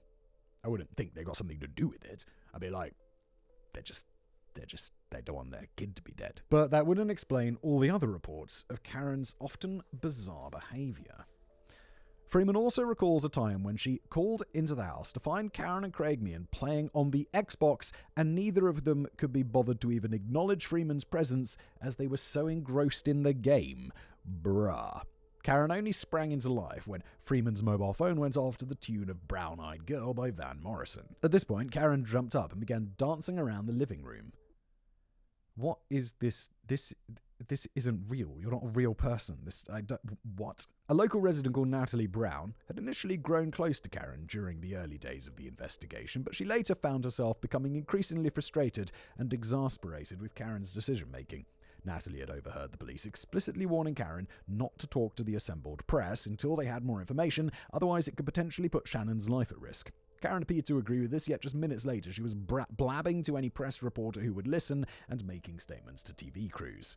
As Natalie expressed to the Mirror, "To me, as a mum, why would you do that when you've been told that it could put a child's life at risk? Your child's life at risk? Like, you'd just be like, oh, I don't have any experience with this, I'm going to do what the police tell me." Natalie explained that Karen's mood appeared to drastically shift based on whether there was a television camera pointing at her face. During her public appeals and interviews, she came across as a bereft mother weeping for her missing child, yet as soon as she turned away and retreated to her circle of friends, she was laughing and joking and making lewd comments about some of the male police officers. When Karen was offered a free shopping day from the local supermarket, she reportedly took the piss and filled up one of the shopping trolleys with nothing but booze. When she was being served at the local fish and chip shop and told that she could have an order on the house, she joked that she should have one of her kids go missing more often. This is really, this is very unpleasant. You've gone from being someone whose daughter is kidnapped and having my sympathy to being someone who just seems really unpleasant. In general, Karen appeared quite excited that she and her daughter had become famous and were regularly appearing on television. That might not necessarily mean that she was involved in Shannon's disappearance, but it was a bewildering way for a mother of a missing child to behave. Even after Shannon had been found, Karen didn't seem particularly interested in the details. Detective Constable Arthur Grummett was the man responsible for driving Karen to the police station for that brief reunion. But at no point during the 30-minute journey did Karen inquire about the welfare of her daughter or even where she had been found. Karen! You gotta pretend just a little bit. If this is a big scheme, you gotta do some acting, Karen. Again, she only seemed to become inquisitive when a ringtone came into the equation. This time it was Crazy by Niles Barkley, which crackled into life when DC Grummett received a call. I feel like police, you should just have regular ringtones. It makes you look silly. Although I guess this was 2008 or whatever, right? Nowadays, people just have ringtones, right? It just rings, it just vibrates in their pocket. You don't hear, well, I suppose you do, a little bit, but much less than you used to. Karen brightly piped up, "I like that ringtone. You must Bluetooth or text it to me." Karen, what is wrong with you? Weeks earlier, Natalie Brown had also felt uncomfortable during the public appeals in which Karen had clutched a teddy bear and frequently referred to her daughter as a beautiful princess. Natalie had never heard Karen speak of Shannon in such a way, and it felt strikingly out of character. And then there's that bloody teddy bear. There was another missing persons case within days of the early public appeals, and that was the teddy bear, which mysteriously went AWOL. It was eventually tracked down by Craig Meehan, who found it in the bunk bed of Shannon's half-sister. It was explained at the time that her half-sister had probably seized the teddy bear to comfort herself at bedtime whilst Shannon was still missing. Okay, I'm a little bit lost. There was another missing persons case within days of the early public appeals, and that was the teddy bear which mysteriously went AWOL. What happened to the teddy bear? Anyway, Madeline McCann's mother had been clasping her daughter's favourite toy, a pink cuddle cat, during her appearances on public appeals 9 months earlier. The toy had significance not only because it was Madeline's favourite, but because it appeared to have been taken from the clutches of Madeline by her abductor and placed in a position that would have been too high for Madeline to reach. It was a different story with the teddy bear, though. Natalie recalls that it suddenly appeared at the last minute, just as Karen was about to face the cameras. Natalie asked if the teddy bear belonged to Sharon, and Karen's frank reply was, "I don't know." It felt as if Shannon had been inspired by the impact of Madeleine McCann's pink cuddle cat and had rushed upstairs to grab the first cute toy that she could find, regardless of who it belonged to. The reason why it was later found in the bed of Shannon's half-sister is probably because it was her half-sister's teddy bear in the first place. Again, this doesn't indicate Karen's involvement, but it does appear that she was more than happy to manipulate and deceive her audience. Oh yes. However, Michael Donovan claimed that Karen Matthews was guilty of far more than just hijacking the heritage of a stuffed toy. During his interview at Halifax police station, Donovan kept urging the police to go and arrest Karen Matthews. He claimed that Karen had been planning to leave Craig Meehan for some time, and the plan had been to secretly take all of the children to Donovan's flat on that day whilst Meehan was at work. It seems that Donovan's job was to pick up Shannon from school in his car, whilst Karen would see to the rest. The plan went a bit tits up when Meehan fell ill and took the day off work, so it appears that Karen decided to postpone the escape from Dewsbury Moor estate and go on a shopping trip with Meehan's sister instead. However, Donovan didn't get the memo, so he turned up outside Westmore Junior School in his Peugeot 406 right after the swimming trip, encouraged Shannon to get into the car, and then drove her back to his flat in Batley Car. Karen was then struggling to explain Shannon's absence to Meehan, and so she reported her daughter missing while she figured out her next move. Alright, slightly odd, but then the situation spiraled out of control when the son offered a hefty chunk of reward money. Oh, I see. So it wasn't necessarily planned out from the beginning. It was just like, oh, wow, interesting. It's harder to say no to that sort of money than it is it's less hard to say no to that money when it's presented right there on a plate for you than it is to, maliciously concoct a scheme to get it. Karen told Donovan to keep her daughter at his flat for a while until the perfect moment when he would magically find Shannon wandering around the streets and hand her over to the police to claim his bumper prize, which was to be split 50-50 with Karen. Donovan claimed he had little choice to go along with it as he was frightened by Karen's threats of what would happen to him if he didn't comply. Whilst Donovan was being interviewed, further grim discoveries at his flat revealed how exactly Shannon had been spending 24 days in captivity. A leash was found hanging from an attic beam designed to limit the movements of any poor soul attached to the other end. Whilst Shannon was strapped to the leash, she would have the freedom to visit the bathroom and wander around the bedroom, but she couldn't venture much further than that. What the f***? Why not just lock her in a room, you psycho? A list of strict rules was also found at the scene, which told Shannon exactly what she could and most importantly couldn't do whilst being held prisoner. Donovan was charged with kidnapping, false imprisonment, and perverting the course of justice. Just a few weeks after his arrest, he was reported to have made an attempt to slash his own wrists while in custody, but he was not seriously hurt, and his trial date was later set for November. But was there any grain of truth to his allegations that Karen Matthews was the real mastermind of this rather haphazard scheme? Well, unsurprisingly, Karen Matthews denied the allegations. She was interviewed by the police under caution on March the 18th and denied ever having met Michael Donovan, although this was... What does under caution mean? Does that mean that, they're telling you that you're a suspect? It's not just about, gathering witness stuff? And denied ever having met Michael Donovan, although this was later contradicted by relatives who remembered that the pair had met at a wedding during which Donovan had been bouncing Shannon on his knee, according to some witnesses, paying the child a little too much attention. All right. Okie dokie. Keeps on just being weird, doesn't it? Karen flatly refuted everything that Donovan had claimed and dismissed his allegations as the delusional ramblings of an oddball. Just the kind of bloke who would change his name to a fictional hero from a 1980s sci-fi show about alien lizards. Fair play. The very next day, Karen was back on the estate, overseeing a tree planting ceremony in honor of the recovery of Shannon. It appeared that the police believed her story, or at least they didn't have any evidence to suggest that Donovan's claims were true. By the time we get to the 6th of April, about 2.5 weeks later, Natalie Brown was boiling over with rage as she now felt utterly convinced that something else had been going on that nobody had picked up on. And she couldn't keep quiet any longer. So she finally decided to confront Karen Matthews in a police car in the presence of the family liaison officer, DC Christine Freeman, and Julie Bushby, who you may remember acted as a coordinator at the community centre when Shannon first went missing. Julie was still on good terms with Karen and had been an incredibly supportive friend over the last couple of months, but things had turned a little frosty between Karen and Natalie by this point. It's not entirely clear how Karen Matthews was persuaded to get inside a police car to face a grilling from Natalie Brown. It could be the case that Karen was aware of Natalie's totally unfounded suspicions and wanted to set the record straight in front of witnesses. It could be that she was lured into the police car under false pretenses, or maybe she just wanted to see if anybody in the car had downloaded any banging ringtones lately. Nice callback. What's with this? Such a strange little quirk. But whatever the reason, Karen found herself in the front passenger seat of a police car whilst Natalie sat in the back and let fly with all the stuff that had been bottling inside for weeks. Whilst Natalie admitted that she didn't know the whole story, she felt that Karen and Craig Meehan had been experiencing relationship difficulties for a while and that Karen was planning on leaving him for Michael Donovan. But somewhere along the line, the plan went awry and Karen lost control of events, leading to a situation in which she felt compelled to report her daughter missing. In conclusion, Natalie said, "There's a lot of stuff I've seen you do and say, and none of it adds up to me. I know there's something going on." That's all you've got, though. You just got, weird vibey feelings. Karen had not made eye contact with her interrogator throughout the questioning. There was an uncomfortable silence before Karen gave a deep sigh, which was later described by DC Christine Freeman as the biggest intake of breath I've ever heard. She then burst into tears and came right out with it. "Yes, it's true. People will hate me for what I've done.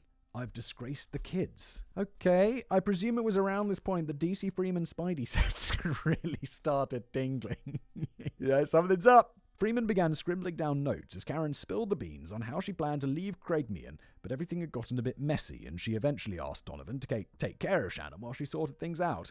But she couldn't have revealed this to Meehan, which led to a spontaneous, overly complicated new plan involving reporting a missing child. It was a bit of a fuzzy confession that didn't entirely make sense, but it was enough for DC Freeman to arrest Karen Matthews on suspicion of attempting to pervert the course of justice. Yeah, £3.2 million was wasted on this. Do you know how many penguin bollards that could buy Karen? However, Karen backtracked on the confession during questioning, angrily insisting that people were trying to put words in her mouth. In fact, her story was all over the place, and she kept contradicting herself every 5 minutes. At various points, she admitted that she knew where Shannon had been all the time, but daren't tell the truth once events had spiraled out of control, and admitted that she reported her child missing when she knew exactly where Shannon was being held. But then she claimed that she didn't really know Michael Donovan, that she had nothing at all to do with the abduction, and that she didn't know where Donovan was hiding her daughter. It later emerged that detectives had suspected Karen's involvement very early on in the investigation when Shannon was still missing, but they hadn't yet secured the evidence. During one of Karen's first interviews, she made a pretty strange remark. She's timid.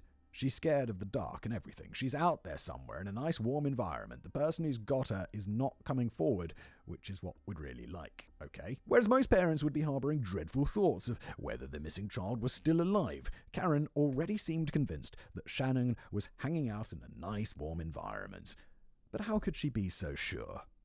Karen was set to face trial alongside Michael Donovan in November, defending the same charges of kidnapping, false imprisonment, and perversing the course of justice, charges to which both Karen and Donovan pled not guilty. Karen was also charged with child neglect, although no plea was entered for this.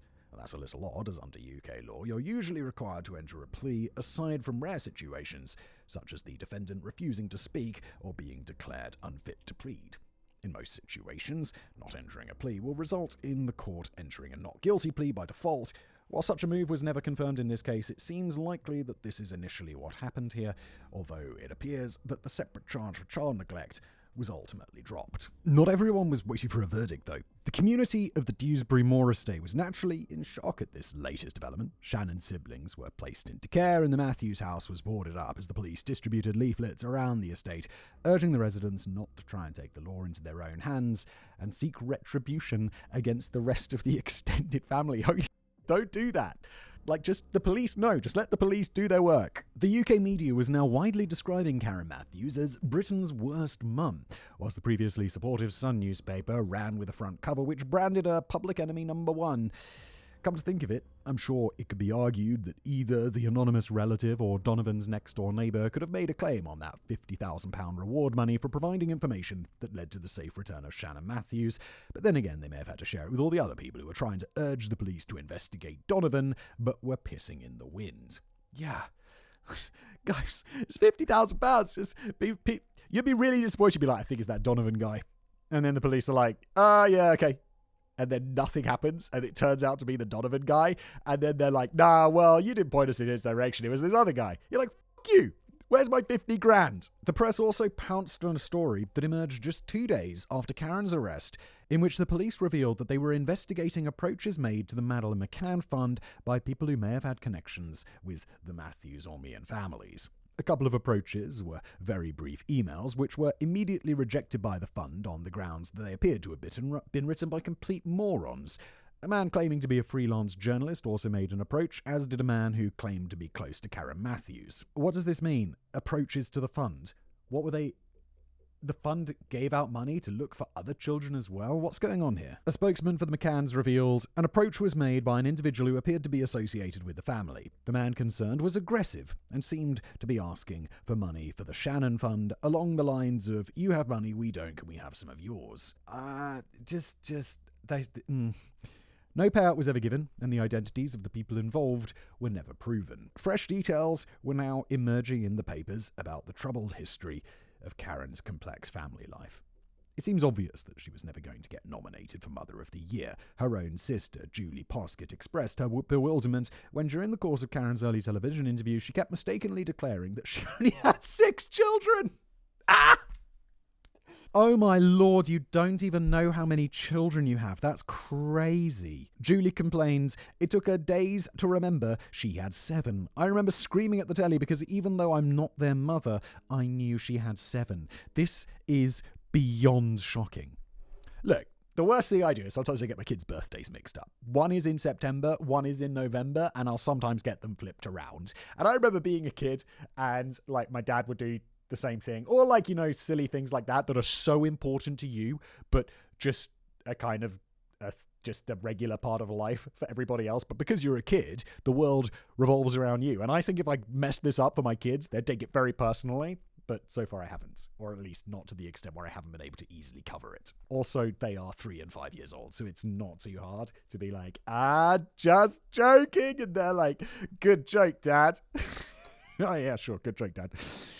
Sorry, kids. But Natalie Brown and Julie Bushby feel that part of the problem was that despite Karen being 32 years of age, she was essentially incredibly childish, ditzy, and very easily influenced. And this problem intensified when she got together with Meehan, who was 10 years her junior, as she started hanging around with all his mates and appeared to regress into the mindset of a bored teenager rather than a devoted mother of 6 children. Sorry, 7 children. Very good, Daddy, very good. But there had been problems long before then. Karen had often failed to ensure that her children attended school regularly or made it to crucial medical appointments. Several former friends claimed that she always prioritized her relationships with a number of men over her children. Well, that's how you end up with so many children, isn't it, Karen? 3 of her kids have been placed on the Child Protection Register for a variety of reasons, including evidence of parental neglect, disturbing behavior from the child, and a failure to protect a child from physical or sexual abuse risks. A 4th child had been placed on the register before the child was even born, but all 4 were eventually struck off, even though all of Karen's kids were still identified as children in need. Shannon herself wasn't one of those 4 children on the register, although she spent the first few months of her life being raised by her beloved grandparents, Gordon and June, as Karen was struggling to provide a stable environment at that time. Good for you, Gordon and June. Respect. In later years, Shannon appeared to be enduring a tough life with her mum. One neighbour reported that a massive violent fight once broke out in Karen's house, and it was left up to the neighbour to extract Shannon from the danger. By the time Meehan had moved in, Shannon was described as incredibly timid and a nervous child who would flinch with any unexpected sound or movement. The Telegraph reported that several scribbled notes were later found in the house, which Shannon had written in secret to her younger brother. One of them read, "Do you think we'll get any tea tonight?" Oh, and just for our international viewers, tea in Britain can mean dinner, supper. Another suggested, if we're quiet, we might get a bag of sweets. Don't talk too loud or get a beating. It felt as if the children were an inconvenience that got in the way of marathon sessions on the Xbox. Aren't they ever? But you do know what I don't do? Marathon sessions on the Xbox. I got a PlayStation, play a little bit of PlayStation, and yeah. And then I go look after my kids like a normal person. These fresh revelations inevitably sparked anger and finger-pointing from the national media and the public, who raised the question of why social services removed 4 children from the Child Protection Register and why they couldn't look into a crystal ball and foresee that Karen was exactly the sort of person who would potentially pretend that her own child had gone missing for 24 days and trigger one of the largest investigations ever to be carried out by West Yorkshire Police. Definite sarcasm there. It's obviously not their fault. They don't have a crystal ball. A panel from the Safeguarding Children Board would eventually give their verdict on that matter, but that would be some time after the trial. Uncommon people. The trial of Michael Donovan and Karen Matthews was held at Leeds Crown Court from the 11th of November 2008 and would last just over 3 weeks, factoring in a minor delay right near the beginning due to Donovan receiving a beating by a fellow inmate at Leeds Prison, which resulted in a fractured jaw. The prosecution team, led by Julian Goose QC, didn't seem too persuaded by any notion of Karen and Donovan having some kind of affair or plan to move the children to Donovan's flat, which went horribly wrong. Really? That was the defense? It's like, no, we were moving the children to Donovan's house because I was leaving my previous boyfriend to get together with Donovan, and we just decided to move Shannon first and then tie her up with a leash and then leave her there for several weeks while there was a massive manhunt going on for her, which would have been unavoidable in the news. Mr. Goose, this feels like it's turning into the wind in the willows, instead painted a picture of a couple of schemers who both knew exactly what they were doing from day one. I mean, I believe that Karen knew. Michael has an IQ of 50. Possibly inspired by the massive amount of money raised for the Madeleine McCann Fund, they hatched a plot to stage a fake disappearance of a young child who would be held against her will in Donovan's flat until enough money had been raised to cash in on the victim's eventual discovery. I have to say, I don't think they schemed that hard. I think that Karen didn't know where her daughter was because she's just not a particularly competent mother, no offense. And then the son put up the money and she was like, ooh, I see an opportunity. And she took the opportunity, which I think is a lesser crime than plotting and scheming this whole thing. So I don't know, if I was defense, I'd maybe lean on that a little bit rather than the completely unbelievable, we were going to move house. The prosecution told the jury how Donovan had arrived at the school to pick Shannon up on the pretense that he was taking her to the fair, when instead she was going to be taken to Donovan's filthy flat. The defendants then sat back and watched as the West Yorkshire Police Force conducted a massive search for the missing girl, helped along by the staggering efforts of the local community, who were all chasing a wild goose, according to Mr. Goose. The endgame would involve Donovan releasing Shannon somewhere in Dewsbury Market for a few minutes, driving around the corner to park the car, and then walking back to discover Shannon, whom he would escort to the police station while claiming the jackpot to be split with Karen. This is all well and good, but Shannon is 9. If she talks, you're getting in trouble for fraud, and you're getting all that money taken away from you, and possibly Shannon as well. So this doesn't seem like the brightest plan. It does sound like a bit of a crap plan, to be honest. Indeed. You'd think that the police might be a little suspicious that Shannon just happened to be found by Craig Meehan's slightly strange step-uncle. At the very least, I'm sure their spidey senses would be starting to tingle. Maybe not. It does seem like they need a lot for those spidey senses to tingle. But then there's also the matter of how Shannon would explain to the police what she had been up to for the past 24 days. Would she really be expected not to mention the minor detail about being held captive and restrained in a dirty bedroom belonging to a relative of the extended family? The prosecution team describes the plot as dishonest and wicked. Karen Matthews was branded a proven, consummate, skillful and convincing liar, whilst her accomplice Donovan was somewhat harshly described as a pathetic inadequate.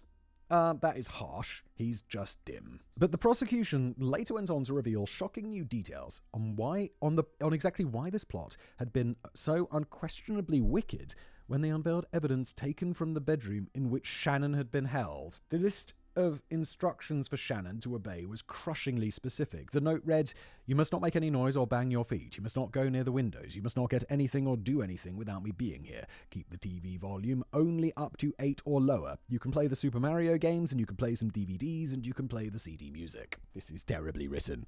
It may not have been immediately clear who wrote the instructions, but a clue was to be found in the initials at the bottom, IPU. It's believed that this didn't represent a name, but rather a threat. Karen was reported to have frequently used the expression, "I promise you," warning her 9-year-old daughter that something unpleasant would happen if she didn't do exactly as her mother had ordered. And again, I think this was written by the mother because it's not well written, but it is not, written by someone with an IQ of 50. A far cry from the beautiful princess language that Karen was using in her public appeals. Shannon didn't have much with which to amuse herself during her captivity in the bedroom. The list of items retrieved from the room included an electronic keyboard, a few CDs and video games, a highway codebook for youngsters, which was a bit useless under the circumstances, and of all things, a glue gun. Why is there a highway code for youngsters? Just getting really ahead. Maybe like bicycling? A copy of the Sun newspaper was also found in the flat, and it just happened to be the one edition containing details of the £50,000 reward that was still on offer. A little slice of reassuring news is that Shannon may not necessarily have spent all her time attached to that long strap knotted onto the attic beam. It's believed that she may have been free to roam around the bedroom of her own accord whenever she was in the presence of her captor. The leash may only have come into play whenever Donovan made one of his reported visits to the shop, the off-license, or the bingo hall. Living the big life, huh? But here's something that I'm afraid is not so reassuring. A forensic toxicologist explained to the jury that hair and urine samples taken from Shannon had revealed that she'd been given the potent hypnotic drug temazepam and the travel sickness medicine meclizine. Whilst it was initially speculated that Shannon may only have been given the drugs during her time in captivity to keep her quiet and drowsy, the forensic toxicologist went on to explain how the hair samples proved that Shannon had been given temazepam for at least the previous 20 months. Just as a by the by, I'm pretty sure giving, by the fact that it ends in a pam, like diazepam, lorazepam, those drugs, that it's one of those Valium-style drugs, I'm pretty sure that's bad for a developing brain to have. And it's also just shitty. Stop it. Perhaps this was part of a plan that stretched back further than anyone had first suspected, but it seems more likely that Shannon had been given the potent drug to her on a regular basis just to keep her subdued, whilst Karen and Craig Meehan were busy doing important stuff. Like Xbox? This was never proven, though, and Karen denied ever giving the drug to her daughter. A serious case review panel later attempted to investigate how a young girl could have had access to temazepam from at least the age of 8, but Karen point-blank refused to cooperate. Neither Karen nor Donovan displayed any flicker of emotion as these sinister revelations, and the cost of the police investigation was conveyed to the court. Again, £3.2 million. When Michael Donovan took the stand, it was often quite difficult to make out what he was saying as he quietly mumbled his way through his testimony and was repeatedly told by the judge, Mr. Justice McComb, to speak up so that his words might be faintly audible. Donovan claimed that Karen had originally asked to meet with him at privately at a cafe in Dewsbury to discuss a problem that she was having. Karen was apparently a bit short on money and needed a quick loan of £20,000 from Donovan. That's a lot of money, isn't that $25,000, $30,000, something like that? That's a load of money. Bearing in mind that Michael Donovan was scraping by on benefits and rolling around in his own filth, it didn't seem like the most obvious choice to ask for a spare $20,000. When Donovan pointed out that he didn't really have a pot to piss in, Karen allegedly put forward a different proposal to raise $50,000 between them. All Donovan would have to do is look after one of her kids for a while. How's she going to know that it's going to be $50,000? I feel like the son came up with that number, no? Karen's first choice of child to go missing had apparently been her eldest son, but Donovan only agreed to get involved when she switched her choice to Shannon. Donovan didn't make his reasoning in court clear, and it's cause for concern that his preference was for a younger girl, but DSI Andy Brennan believed that the pair felt Shannon would make a better fit for the plan, as she was more photogenic. Yeah, I think it's just maybe, she's timid and easier to control. Unpleasant, but not unpleasant like the other thing that you're probably thinking. Donovan then realised how he had picked up Shannon after school on the pretense that he was taking her to the fair. He was never told how long he'd be looking after her, but he believed it would be until the reward money hit £50,000. Oh, okay, so they're just that was the idea, that they'll just wait for it to go up, and it just so happened that the son put forward £50,000 and it just matched the number that they were looking for, or Karen was looking for.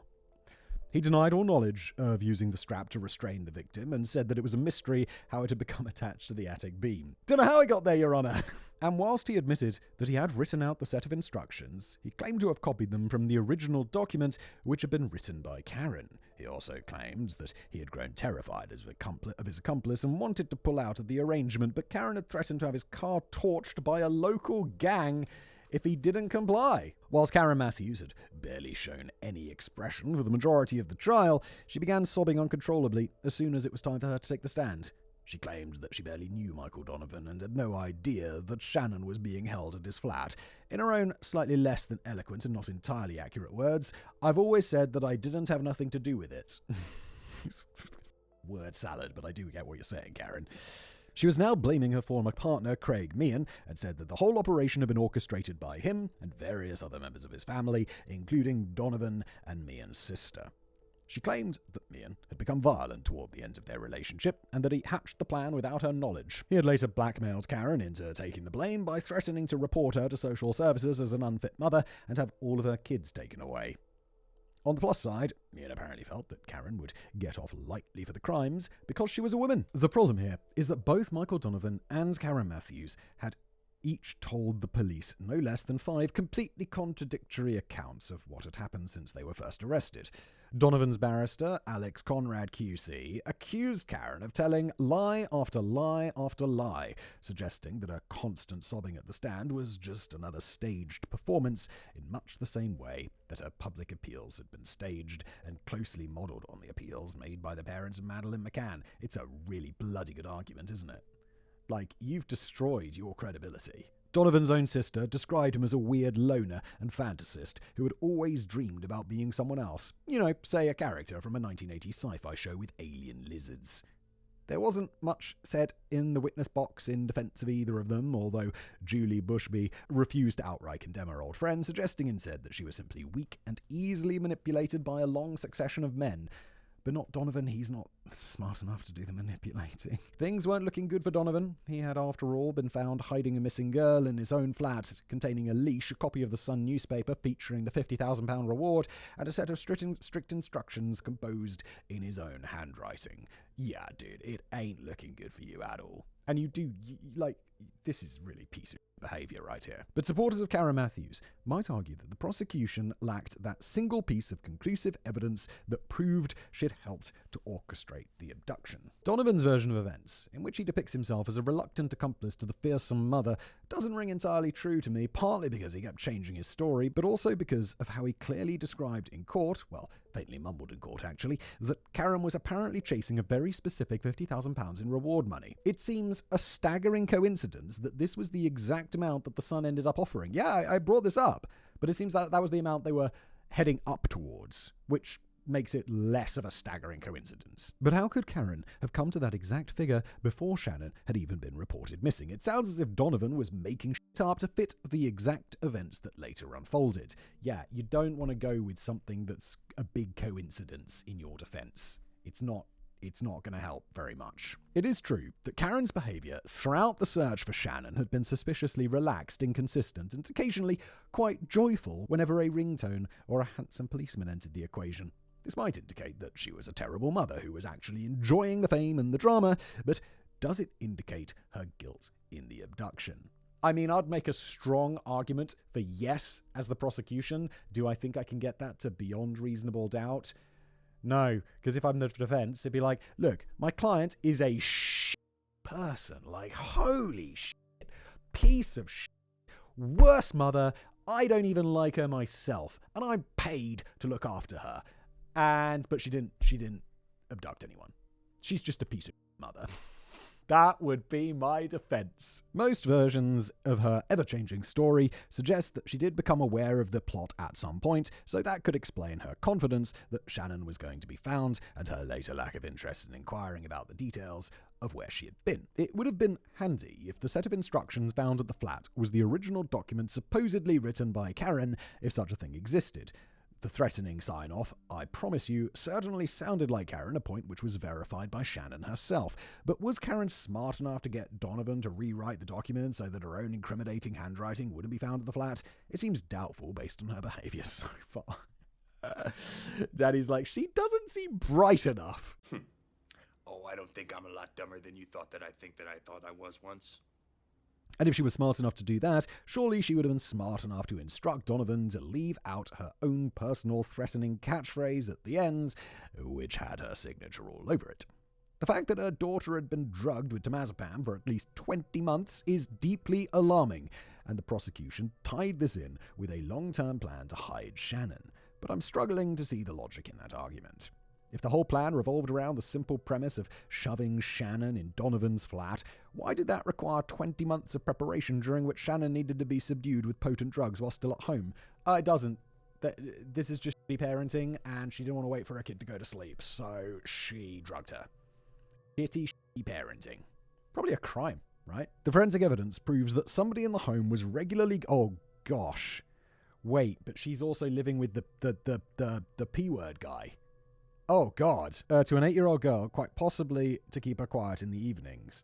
This sickening routine was kept up during her abduction, which suggests that the same individual was heavily involved in the whole plot. Yes, the most likely candidate by far is Karen Matthews, and her lack of cooperation in later review panel speaks volumes, but this was never proven. Oh, okay. There's also, to my relief, the fact that she was continued to be given it while she was at Donovan's house. So, in my opinion, Karen's most likely. She's just a mom. I don't think there's any abuse, sexual abuse from what's that sicko's name? The guy who went to prison, her boyfriend, Craig. I think I don't think that's what's happening here. I think it's just shitty parenting. And then, of course, we have the confessions that Karen made in the police car in the presence of DC Christine Freeman. Confessions which she later rescinded. There had been a long pause, an intake of breath, before Karen started spilling the beans. Could she have been weighing up the options at this point and still feeling under threat from her blackmailers who demanded that she carry the can? And could it be that she only began to tell the whole truth later on when she felt that she may as well expose the real villains, hence the changes in her story? Now, we might be clutching at straws here, and the main issue for Karen is that while she was angrily blaming Craig Meehan and his relatives, there wasn't much evidence presented in court to suggest their involvement. But that's not to say there wasn't any at all. A delivery driver named Mark Good claimed in court that he had overheard Craig Meehan's mother, Alice, talking on the telephone whilst the search for Shannon was ongoing. Mark admits that he had no idea who was on the other end, but he distinctly remembered Alice saying, "Don't say naught, just keep your mouth shut. They'll never find out." How'll that work out for you? It sounds a bit dodgy, and it could have been Michael Donovan on the other end of the line, or it could have been a conversation about something entirely different with a completely different person. Maybe Alice was advising a friend or family member not to disclose to social services that they had been living with a working partner for the last 4 years. It certainly wasn't enough to convict Alice Meehan of anything. No, definitely not. Is it suspicious? Yeah. Convict though? No chance. In fact, Alice and her 2 daughters had been arrested shortly after Shannon was first found. They were all suspected of attempting to pervert the course of justice, whilst one of the daughters, Amanda, was also suspected of assisting an offender. However, all 3 were later released without charge. Or at least, without any of those charges. Amanda was jailed the following year for 12 months on an unrelated conviction of benefit fraud after failing to declare that she'd been living and working with a partner for the last 4 years. Holy shit, they do clamp down on that. She got a year in prison. Wow, benefit fraud is no joke. Holy shit, they really do clamp down on that. I know people are desperate for money and stuff, but that's such a consequence. All 3 women were pretty brutal in their public condemnation of Karen Matthews in the press, and there was never any evidence that they'd been involved in any way with the abduction, as Karen was suggesting in her defense. So, that just leaves us with Donovan and Karen angrily pointing fingers at each other in court whilst contradicting themselves every other sentence. Judge Julian Goose, QC, summed up his prosecution against Karen by declaring to the jury, "She has lied so often that she has reached the point where all she can say is, 'I was confused,' and then blame everybody else. We say she has been found out as the dishonest and wicked liar we say she is." It's all very convincing. Do I think it's beyond reasonable doubt? If I'm in the jury, I think we're beyond reasonable doubt here, guys. I think I'm saying guilty. I'd vote guilty. Does she have a jury, or is she doing this with a judge? It's not always juries in the UK. On the 4th of December 2008, the jury took 6 hours to reach a unanimous verdict. Michael Donovan and Karen Matthews were found guilty on all charges of kidnapping, false imprisonment, and perverting the course of justice. Karen later claimed that she'd already predicted a guilty verdict because 2 of the men on the jury had been giving her evil eyes all through the trial. The pair were later sentenced to 8 years in prison, and neither of them showed a flicker of emotion as they were led away from court. I think that's about fair. Also, I know they don't have any money, but they should have to pay some sort of restitution. Mr. Justice McCumbee had raised an interesting point during sentencing, which suggested that he believed the case had not been entirely solved. He began by noting the highly disturbing trauma that had been inflicted on a 9-year-old girl. Well, yeah, but that's why there's the 8 years of prison. Whilst he conceded that Shannon had not been physically harmed, he read aloud reports on her recovery process, which revealed that Shannon would require psychotherapy sessions and other treatments for the foreseeable future. Yeah, dude, no. She was held captive in a harness, in like a collar in some nasty dude's stinky attic for like 20-something days, as she was reliving her experiences in the flat and experiencing frequent nightmares. He condemns the actions of the pair as despicable and incomprehensible, noting how they allowed the police, their friends, and the whole community to sacrifice time, energy, and resources in attempting to find a child who wasn't actually missing. But then he made the surprising point that he felt the pair weren't bright enough to have done all of this on their own. Mr. Justice McCumbee said, the pre-sentence report in Matthews' case comments that neither defendant seemed to have the cognitive ability to devise and orchestrate such an elaborate offence with any degree of likelihood of success. It is argued for both that they were not of sufficient intelligence to conceive and implement the plan without the involvement of others. I don't know about Karen. She doesn't seem very clever. She doesn't seem of average intelligence. I'd say she's probably slightly below average intelligence. But Michael, we know, is very below average, so I don't think he could have done it. I also think that they didn't scheme and plot this whole thing. I think they just saw an opportunity and took it. I don't think they planned the 50k from the beginning. I don't think they're smart enough for that. I agree with the judge. I think that's debatable, as we're not exactly talking about a meticulously planned bullion heist at Fort Knox here. We're talking about hiding a young family member in a flat for a few weeks. However, a strong feeling still pervades, including from Julie Bushby and Natalie Brown, that other people had been involved in this staged abduction, yet they got away with it. But with no other suspects in the frame, the venom of the public, the media, and the opposition Conservative Party was aimed squarely at Karen Matthews, Michael Donovan, and it seems the entire community of Dewsbury Moor for having the sheer audacity to exist. I like the community of Dewsbury Moor. A kid went missing, and they all got their together, and they went out, and they start looking for this kid like crazy. I think that's really cool. But the other guys, Karen and Michael, you. Like, you're wasting everybody's time. And money. £3.2 million. Shortly after the guilty verdicts were declared, DSI Andy Brennan was pretty brutal in his public assessment of Karen Matthews, who he described as pure evil. I don't think she's evil. I think she's a terrible mum. I think she's dumb. I think pure evil is like, I think she's just a shitty person. The Daily Star adopted a slightly milder attitude when they labelled her as the scum mum from hell. Very Daily Star. The Telegraph talked of a dysfunctional family where children equaled benefits, whilst former English model and bodybuilder Jodie Marsh pumped up a storm on Twitter when she somewhat controversially declared, I'd go as far to say that it's people like Karen Matthews who make me think we should all be sterilised from birth and then vetted to have kids. Holy shit, Jodie Marsh. That is one of those things you can think, but you cannot say. The Conservative councillor John Ward shared similar feelings when he used the case of Karen Matthews as another example of breakdown Britain and suggested that people on benefits should be subject to compulsory sterilisation to stop them having more than one child at the expense of the taxpayer. He was later forced into resigning from his role. Yeah, dude, when you said that, did you not see that coming? Again, think it if you want. Don't say it. It felt as if the media had suddenly turned against the whole Dewsbury Moor estate, which The Sun now compared to Beirut, while other papers fell back on the earlier and inaccurate remarks that it was a place where nobody worked or ever bothered to get dressed at any point in the day. And the Conservative Party was quick to condemn the whole estate as an illustration of our broken society under a Labour government. Oh, right, 2008. Yeah. I forget, the Conservatives were in power for a really long-ass time. Conservative leader and future Prime Minister David Cameron spoke of a fragmented family held together by drink, drugs, and deception, an estate where decency fights a losing battle against degradation and despair, a community whose pillars are crime, unemployment, and addiction. Yeah, it's also so cringe coming from David Cameron, who speaks a bit like this, and is very, very posh and wealthy. Isn't he, like, related to the Queen or something? Let's not forget, though, that Dewsbury Moor estate housed the same troubled community who came together to search for Shannon every night with fierce determination in the pouring rain and freezing temperatures. Yes! Yes! Off with slamming their, like, horrible, like, objectively horrible council estate. These people were doing a good thing when this kid went missing. They're like the drivers moving out of the way for the ambulance. The same troubled community who were risking their own lives by searching building sites in hazardous conditions. The same troubled community who gave everything they could afford to fund the printing of new leaflets and posters and then worked around the clock to distribute them far and wide. And the same troubled community who showed no anger or lust for vengeance when the shocking truth was revealed, but instead continued to celebrate the return of a missing girl feared dead. Natalie Brown feels that the portrayal of the estate in the media was unfair, and that Dewsbury Moor was actually populated with good people who watched out for each other and warmly welcomed new neighbours. She says that she would have never wanted to raise her kids anywhere else in the world, and points out that Karen Matthews was not representative of the whole estate. You'd hope not.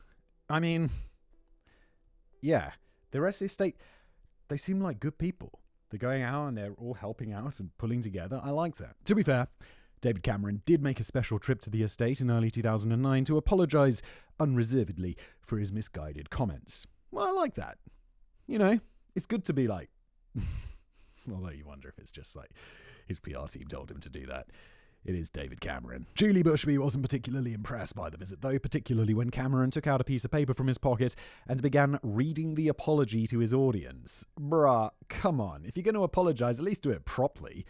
Julie gruffly interrupted him by telling him to put the paper down and consider delivering an apology from his heart rather than one which had been scripted for him by somebody else. It was all just a little bit awkward. Although Natalie Brown cut all ties with Karen Matthews after the confession in the police car, Julie Bushby was one of the very few people to keep in contact during her stint in prison, exchanging letters and buying clothes and gifts for the prisoner. Whilst Julie was obviously angry with Karen for what she had done, she was sticking to an earlier promise that she would always be Karen's friend. Wow. That is serious friendship. Julie later explained how Karen continued to plead her innocence in the correspondence, but still kept changing her story, and Julie found that nothing really connected. Of course it doesn't. She doesn't know what she's doing. Many of the letters felt as if they'd been written by a teenager. Karen would ask Julie to bring certain gifts on her next visit, including a UB40 CD and a specific £12 jumper, a picture of which Karen had helpfully cut out from a magazine. What is going on? Why is there a £12 jumper being advertised in a magazine? Is that profit? Can that possibly be profitable? Well, I suppose, because they just sell them at mass scale. Yeah, that makes sense. My business brain isn't too big. Her letters were usually adorned with childlike felt-tip pen drawings of trees and stars and faces and flowers. This is like what my daughter would draw, and she's 5. None of the letters ever referenced any of her 7 children. Or is it 6 children, Karen? Karen conducted an interview with the Mirror while she was still serving her sentence at Forston Hall Prison in Derbyshire, claiming that she was having a tough time and was being regularly targeted and attacked by other inmates.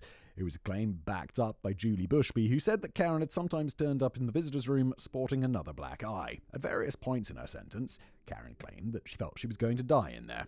During the interview with the Mirror, she insisted that she'd been framed by Michael Donovan and other members of his family, but was unable to prove it. No, you weren't. Allegedly. Not allegedly, you're in prison for a crime, I don't have to say allegedly. Although she reminded skeptics that even the judge believed others had been involved. Yeah, I do think others were involved, but I think you're the one who came up with the plot. When she was asked about what she missed most while serving time in prison, she instinctively came up with a list of 3 things: sex, shopping, and enjoying a coffee with her neighbours. Again, no mention of any of her children. That's insane. This would be the first, second, and third thing out of my wife's mouth. I'd be somewhere down at 4 or 5. She'd be like, child 1, child 2, the children collectively, and then you, my dear. Face the musical. Michael Donovan and Karen Matthews were both released from prison in 2012 after serving just half of their 8-year sentences. Donovan changed his name to Aidan Jones, which as far as I know is not connected with any fictional TV character. Oh, come on! Why not? He possibly hadn't entirely settled on his new moniker as he wrote a bunch of letters to the Daily Mirror under the name of Wendy. In the letters, he denied ever having used a leash to restrain Shannon, but he did express remorse for his actions and publicly apologized to Shannon for holding her against her will. As for Karen Matthews, post-prison life was naturally going to prove quite challenging. There was speculation at the time that she may have been given a new identity at a reported cost of £250,000. Wait, who's giving her a new identity? She's buying... Because I feel like £250,000 maybe get you a new identity on the dark web or whatever. How much does a new identity cost? Is that even possible? I'm assuming it must be possible. But if it's the government giving her a new identity, which I don't think is very... Why would they do that? Then it's not going to cost £250,000 because they'll just be like, oh no, we'll just put you in the system. Can you imagine being the person who does that? You could just create a new identity. Is there a person at the passport office or at the birth certificate place who's like, yeah, I know, I could just put another name in the computer. Boom. I wonder how many times that person's tried to be bribed. That sounds a bit pricey to me for knocking together a few new documents, although I imagine it could include things like relocation and security. Why are we giving her this? She committed a crime. You have to live with the consequences of said crime. However, it was reportedly concluded that such a move would be another monumental waste of money, as Karen wouldn't be able to keep her mouth shut about her former identity. She was initially moved hundreds of miles away to the south of England and banned from ever visiting Dewsbury or having contact with any of her 7 children. I wouldn't often say this, but probably for the best. According to Karen herself, during another interview with the Mirror, for which the paper claims she was not paid, she became a born-again Christian and volunteered at a Christian charity shop. What are we doing for money? And then they can't be giving you money because you got in trouble for fraud. Did you get in trouble for fraud in the end? Surely yes. She said that Bible groups and prayers have been helping her get through the day, or at least they did until the locals cottoned on to her identity and started giving her grief. After that, she packed in the volunteer work and chose a quieter life, living in a one-bedroom flat with a budgie called Bob, whose religion was not documented. She occasionally popped up in the newspapers from time to time, including reports of an incident outside a Poundland store in Reading in 2017. The police had been called in to handle a heated argument, which had erupted when a customer claimed that she had spotted Karen using her phone to take photographs of the customer's children. What you doing, Karen? You don't even like your own children. The police later confirmed that the matter had been resolved and no offences had been committed. And it does sound a bit like a Poundland customer, always the most volatile type of customer, who just recognised Karen, who happened to be innocently using her mobile phone, and then launched into a fiery outburst based on assumptions about Britain's worst mum. I would guess it wasn't the only time that someone had a pop at Karen when she was just trying to go about her business. She made the papers again in 2019 when it was reported that she'd become engaged to a guy called Paul Saunders. The bloke was a local handyman with a dark past. He served a 5-year prison sentence from 2010 after he was found guilty of engaging in sexual activity with a child, making indecent images of a child, and 2 counts of sexual assault. Holy Why? If you knew this, why? As far as we know, Karen Matthews and Paul Saunders are still in a relationship today, which of course is entirely their business as adults who have served their time. But I think it's quite understandable how some people have expressed their reservations on how Karen appears to have a habit of forming relationships with men convicted of sexual offences involving children. Oh yeah, at first the previous boyfriend as well. Although, of course, she may not have been aware of Craig Meehan's habits when they were living together. Look, it's all good to say adults who have served their time, but Paul Saunders should be on a list for the rest of his life. He would be a good candidate for the ankle bracelet situation. She was still publicly blaming everybody else for the abduction and declared that she wanted to take a lie detector test to prove her innocence, although I suspect this was an unheeded request to get on the Jeremy Kyle show, which was still running at the time. At one point, she even tried to imply that her own mother, June, had been involved in the plot without providing a shred of evidence to back up the allegations she was making about a 76-year-old who had shown nothing but kindness to her beloved granddaughter. Karen also dropped hints that she should be given free plastic surgery so that nobody would recognise her in Poundland and give her a hard time. Karen, what's that phrase? You do the crime, you pay. To do the crime, you got to be happy to pay the time, or something like that. To do the time, do the crime, do the time. Whatever. Karen, you don't get free plastic surgery. You don't get free. You have to live with the consequences of your actions. But it was a very specific type of plastic surgery that she was after. In her own words, I would love to make my nose smaller so nobody would recognize me. I'm not suggesting that Karen just wanted somebody else to pay for a nose job because she quite fancied a slightly smaller nose, but I can't see it making that much of a difference in the grand scheme of things.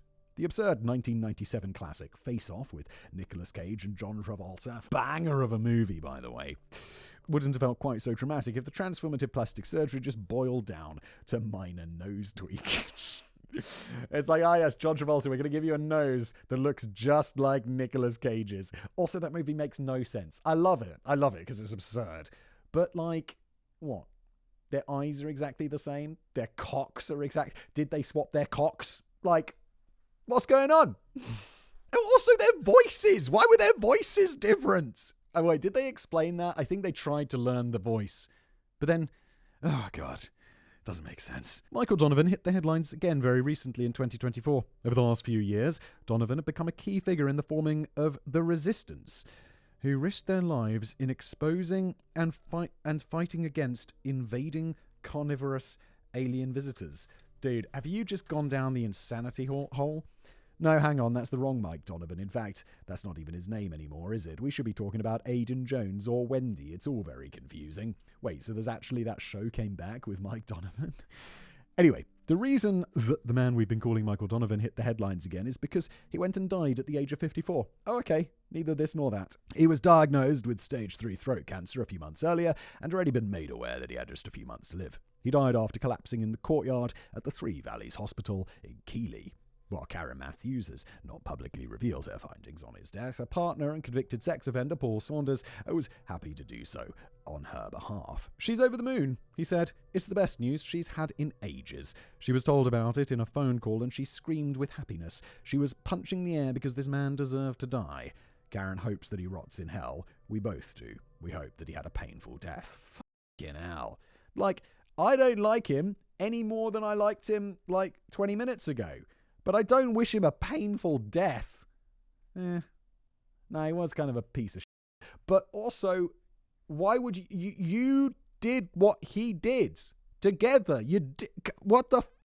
I'm glad to hear all those Bible groups really helped Karen find her inner peace. If she was ever a born-again Christian, then I'm a devout follower of the Church of the Flying Spaghetti Monster.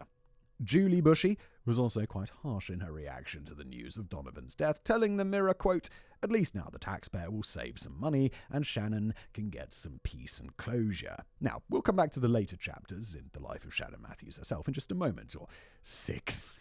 Very long script, Daddy. Although we are kind of approaching the end, so maybe it won't be in 6 moments. How long 6 moments? I guess we've got about 20 minutes left, 30 minutes left. You guys all know sitting at home, I've got no idea. But before we return to real life, we should take a peek at some of the dramatised versions of the whole story that have popped up in recent years and provoked more than a little controversy, particularly as one of them was a vulgar musical comedy. What? The BBC produced a 2-part dramatisation of the case in 2017, which went under the name of The Moorside, and was widely acclaimed by critics, although members of Shannon's own family weren't quite so impressed with the whole idea. Shannon's grandmother, June, considered the commissioning of the drama less than a decade after the event to be sick and disgusting, and questioned why the BBC felt the case could be wheeled out as entertainment. Well, because that's the business of the BBC, making entertainment, and they obviously made something good because the critics loved it. Just because, June, you sound like a good person. You're looking after those kids and all of this, but you got to understand, this is just a story that, I don't know. Nah. It's like, whatever. I just don't care that much.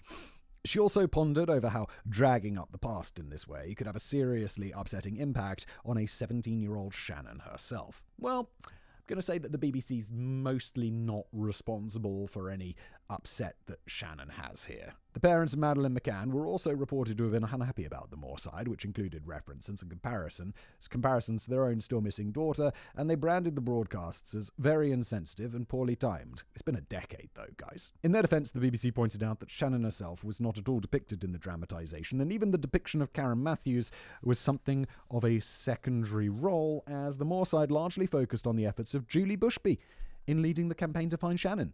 But if the Moorside had the capacity to upset a few people, then brace yourself for Shannon Matthews the musical. This feels a little bit more tactless, guys. The idea was dreamed up by a dark comedy project which goes under a name that is tricky to say here, as it includes the C word that sounds a bit like cult. Well, they spell it with a K, but let's not. But it's still going to sound exactly the same spilling out of Simon's mouth, so we'll just call the word grunt instead. as a replacement. Created by former Basildon Council worker Wayne Clements in 2003, the project goes under the name Grunt and the Gang. Okay. Although any members of the gang were conspicuous by their absence in the early days of the one-man band. Clements later formed a spin-off punk band called The Grunts in 2020, which made a couple of valiant attempts to grab the UK's Christmas #1 slot with the charming ditties Boris Johnson is a fucking grunt and Boris Johnson is still a fucking grunt. Although both stalled at number 5 in the Christmas charts, that's still impressive, which is quite impressive in itself considering that they didn't tend to get much airplay. No, but people just wanted that in the charts. Love it. Later toe-tapping singles from The Grunts included the Tories, Scrap the Monarchy, and the top 20 hit Prince Andrew is a Sweaty Nonce. I do love, like, how, you know, just freedom of speech and all this stuff, how it's like, yeah, people could just, you know, although I imagine that last one, Prince Andrew's a Sweaty Nonce. Yeah, I'd be pretty tempted to sue over that. As you may have already gathered, Mr. Grunt wasn't the type of guy who got invited to appear at the Royal Variety performance at Albert Hall. It's honestly neither's probably Prince Andrew. But Grunt and the Gang did get to tread the boards of the Edinburgh Fringe Festival, and it was here in 2022 that they first teamed up with Tuppence Halfpenny Productions to put on a live show entitled Shannon Matthews the Musical, which sold out a 4-week run. It was so successful that it was adapted into a movie in 2024, which was successfully crowdfunded on Kickstarter within 24 hours and is now available on Amazon. The musical is an expletive-ridden 90 minutes of shock humour, which was promoted with the tagline, "A kid's gone missing, don't make a song and dance about it."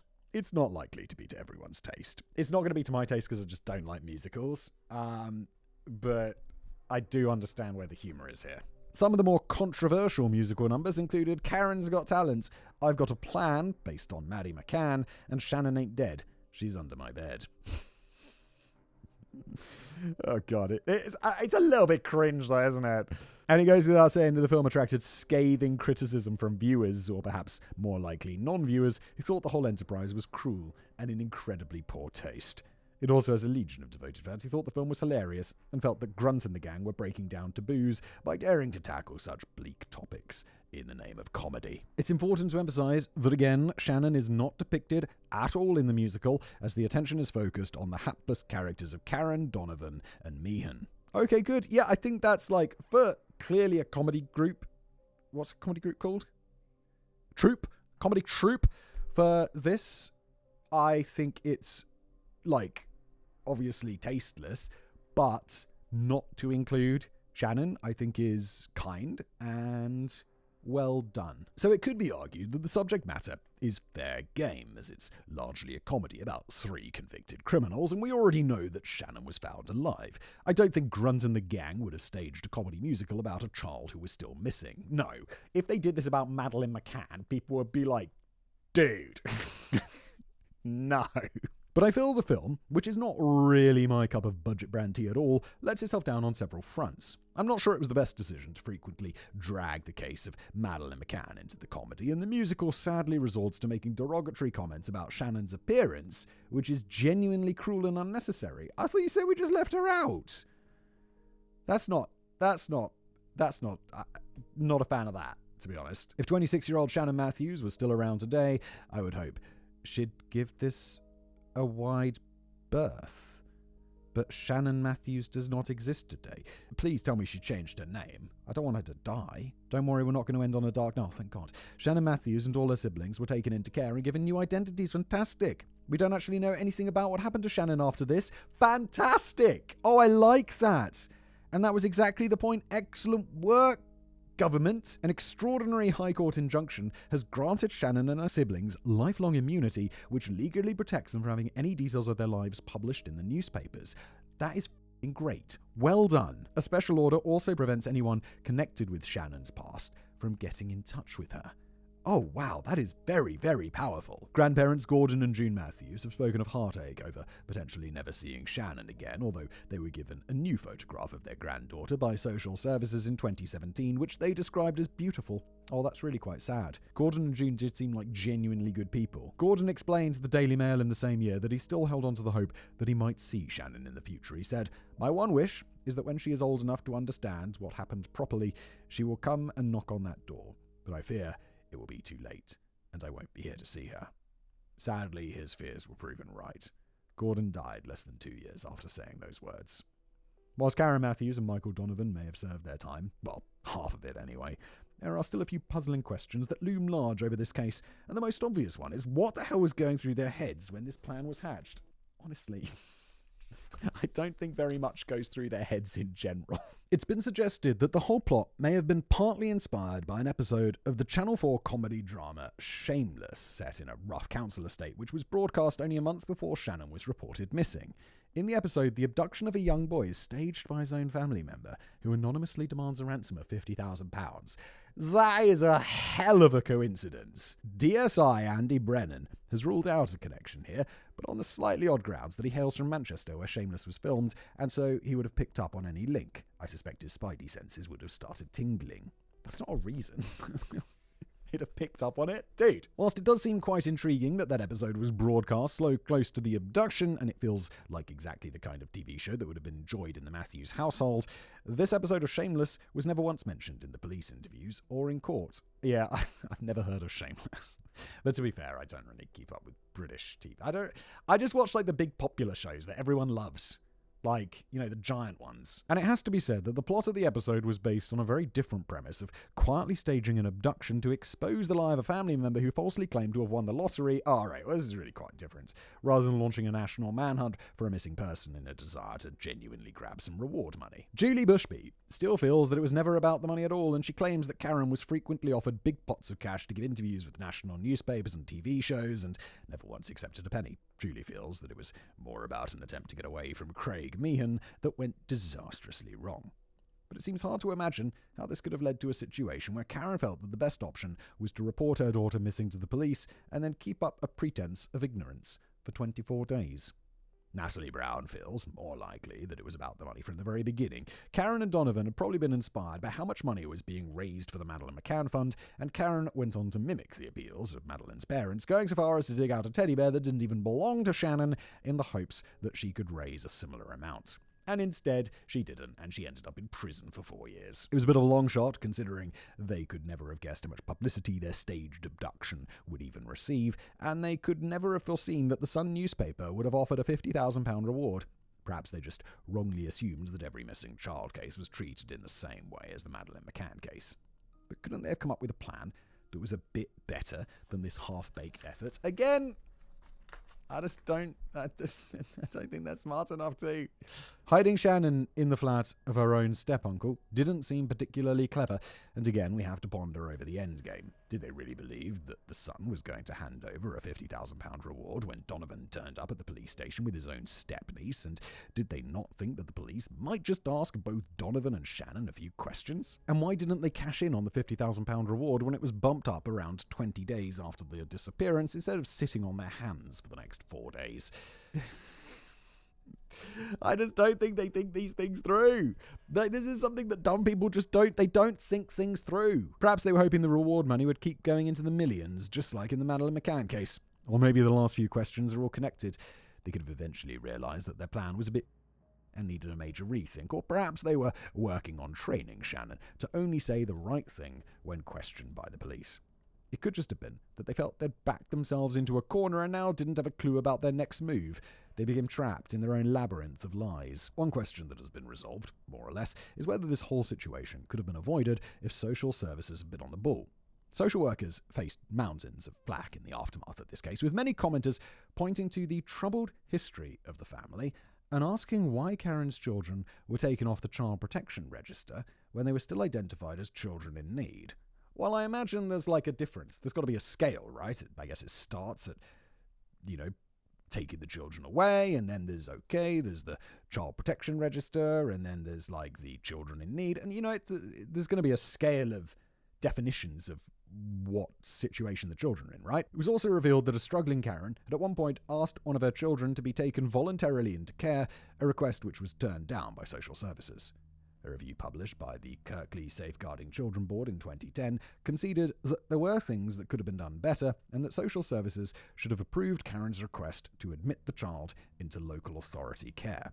However, the panel also noted that there were lengthy periods in which it was evidence that Karen was providing adequate parenting in mutually loving relationships with her children, although it's also noted that she often found it difficult to translate her affection for her children into practical and effective parenting. Well, I don't mean to be a bit of a bummer, but if you can't translate it into practical and effective parenting, then it's not much good, is it?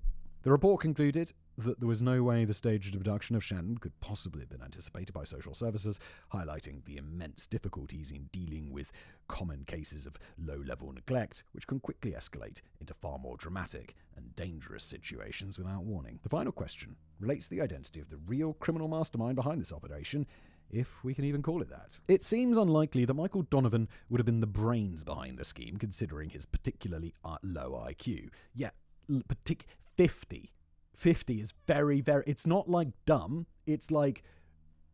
I think that's really like on the border of not being able to function. Don't they not yet let you in the military with like a 70 IQ or something? 83 for the US military. Although that is according to Jordan Peterson's subreddit. So who knows if that's actually true. 50 IQ functionality. Mild mental... I can use that word in a medical sense, right? Mental retardation. Mild mental retardation. Okay, so it's not that severe. It's just you're a bit dim. Moderate mental disability. That feels more up to date than the previous one. Holy Snoop Dogg's got an IQ of 147 for real? Who? It was the next thing on Google. But then again, Karen Matthews was hardly the brightest bulb in the box.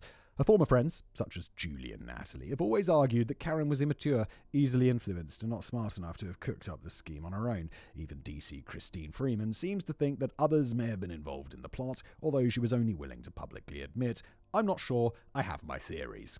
Others have speculated how unfeasible it might be that fishmonger Craig Meehan was utterly oblivious to the plot and that his partner never once confided to him that she knew Shannon wasn't really missing at all. Unless, of course, Karen really was having some kind of affair with Donovan, which is why she could never tell Meehan the truth. It's quite possibly true that other people were involved, although it might seem unfair to cast aspersions here, as they would most likely point to other members of Meehan's family, none of whom have ever been charged in connection with the case. I just can't help feeling that the argument for others being involved, including an argument recognised by Mr. Justice McComb, is fundamentally flawed. Everyone keeps banging on about Karen and Donovan being not smart enough to come up with a plan on their own, but the plan was utterly foolish and terribly executed. It was. I don't think they came up with a plan. I think this happened and then they took advantage of the 50,000. I feel that they would have no problems at all coming up with this crappy plan on their own.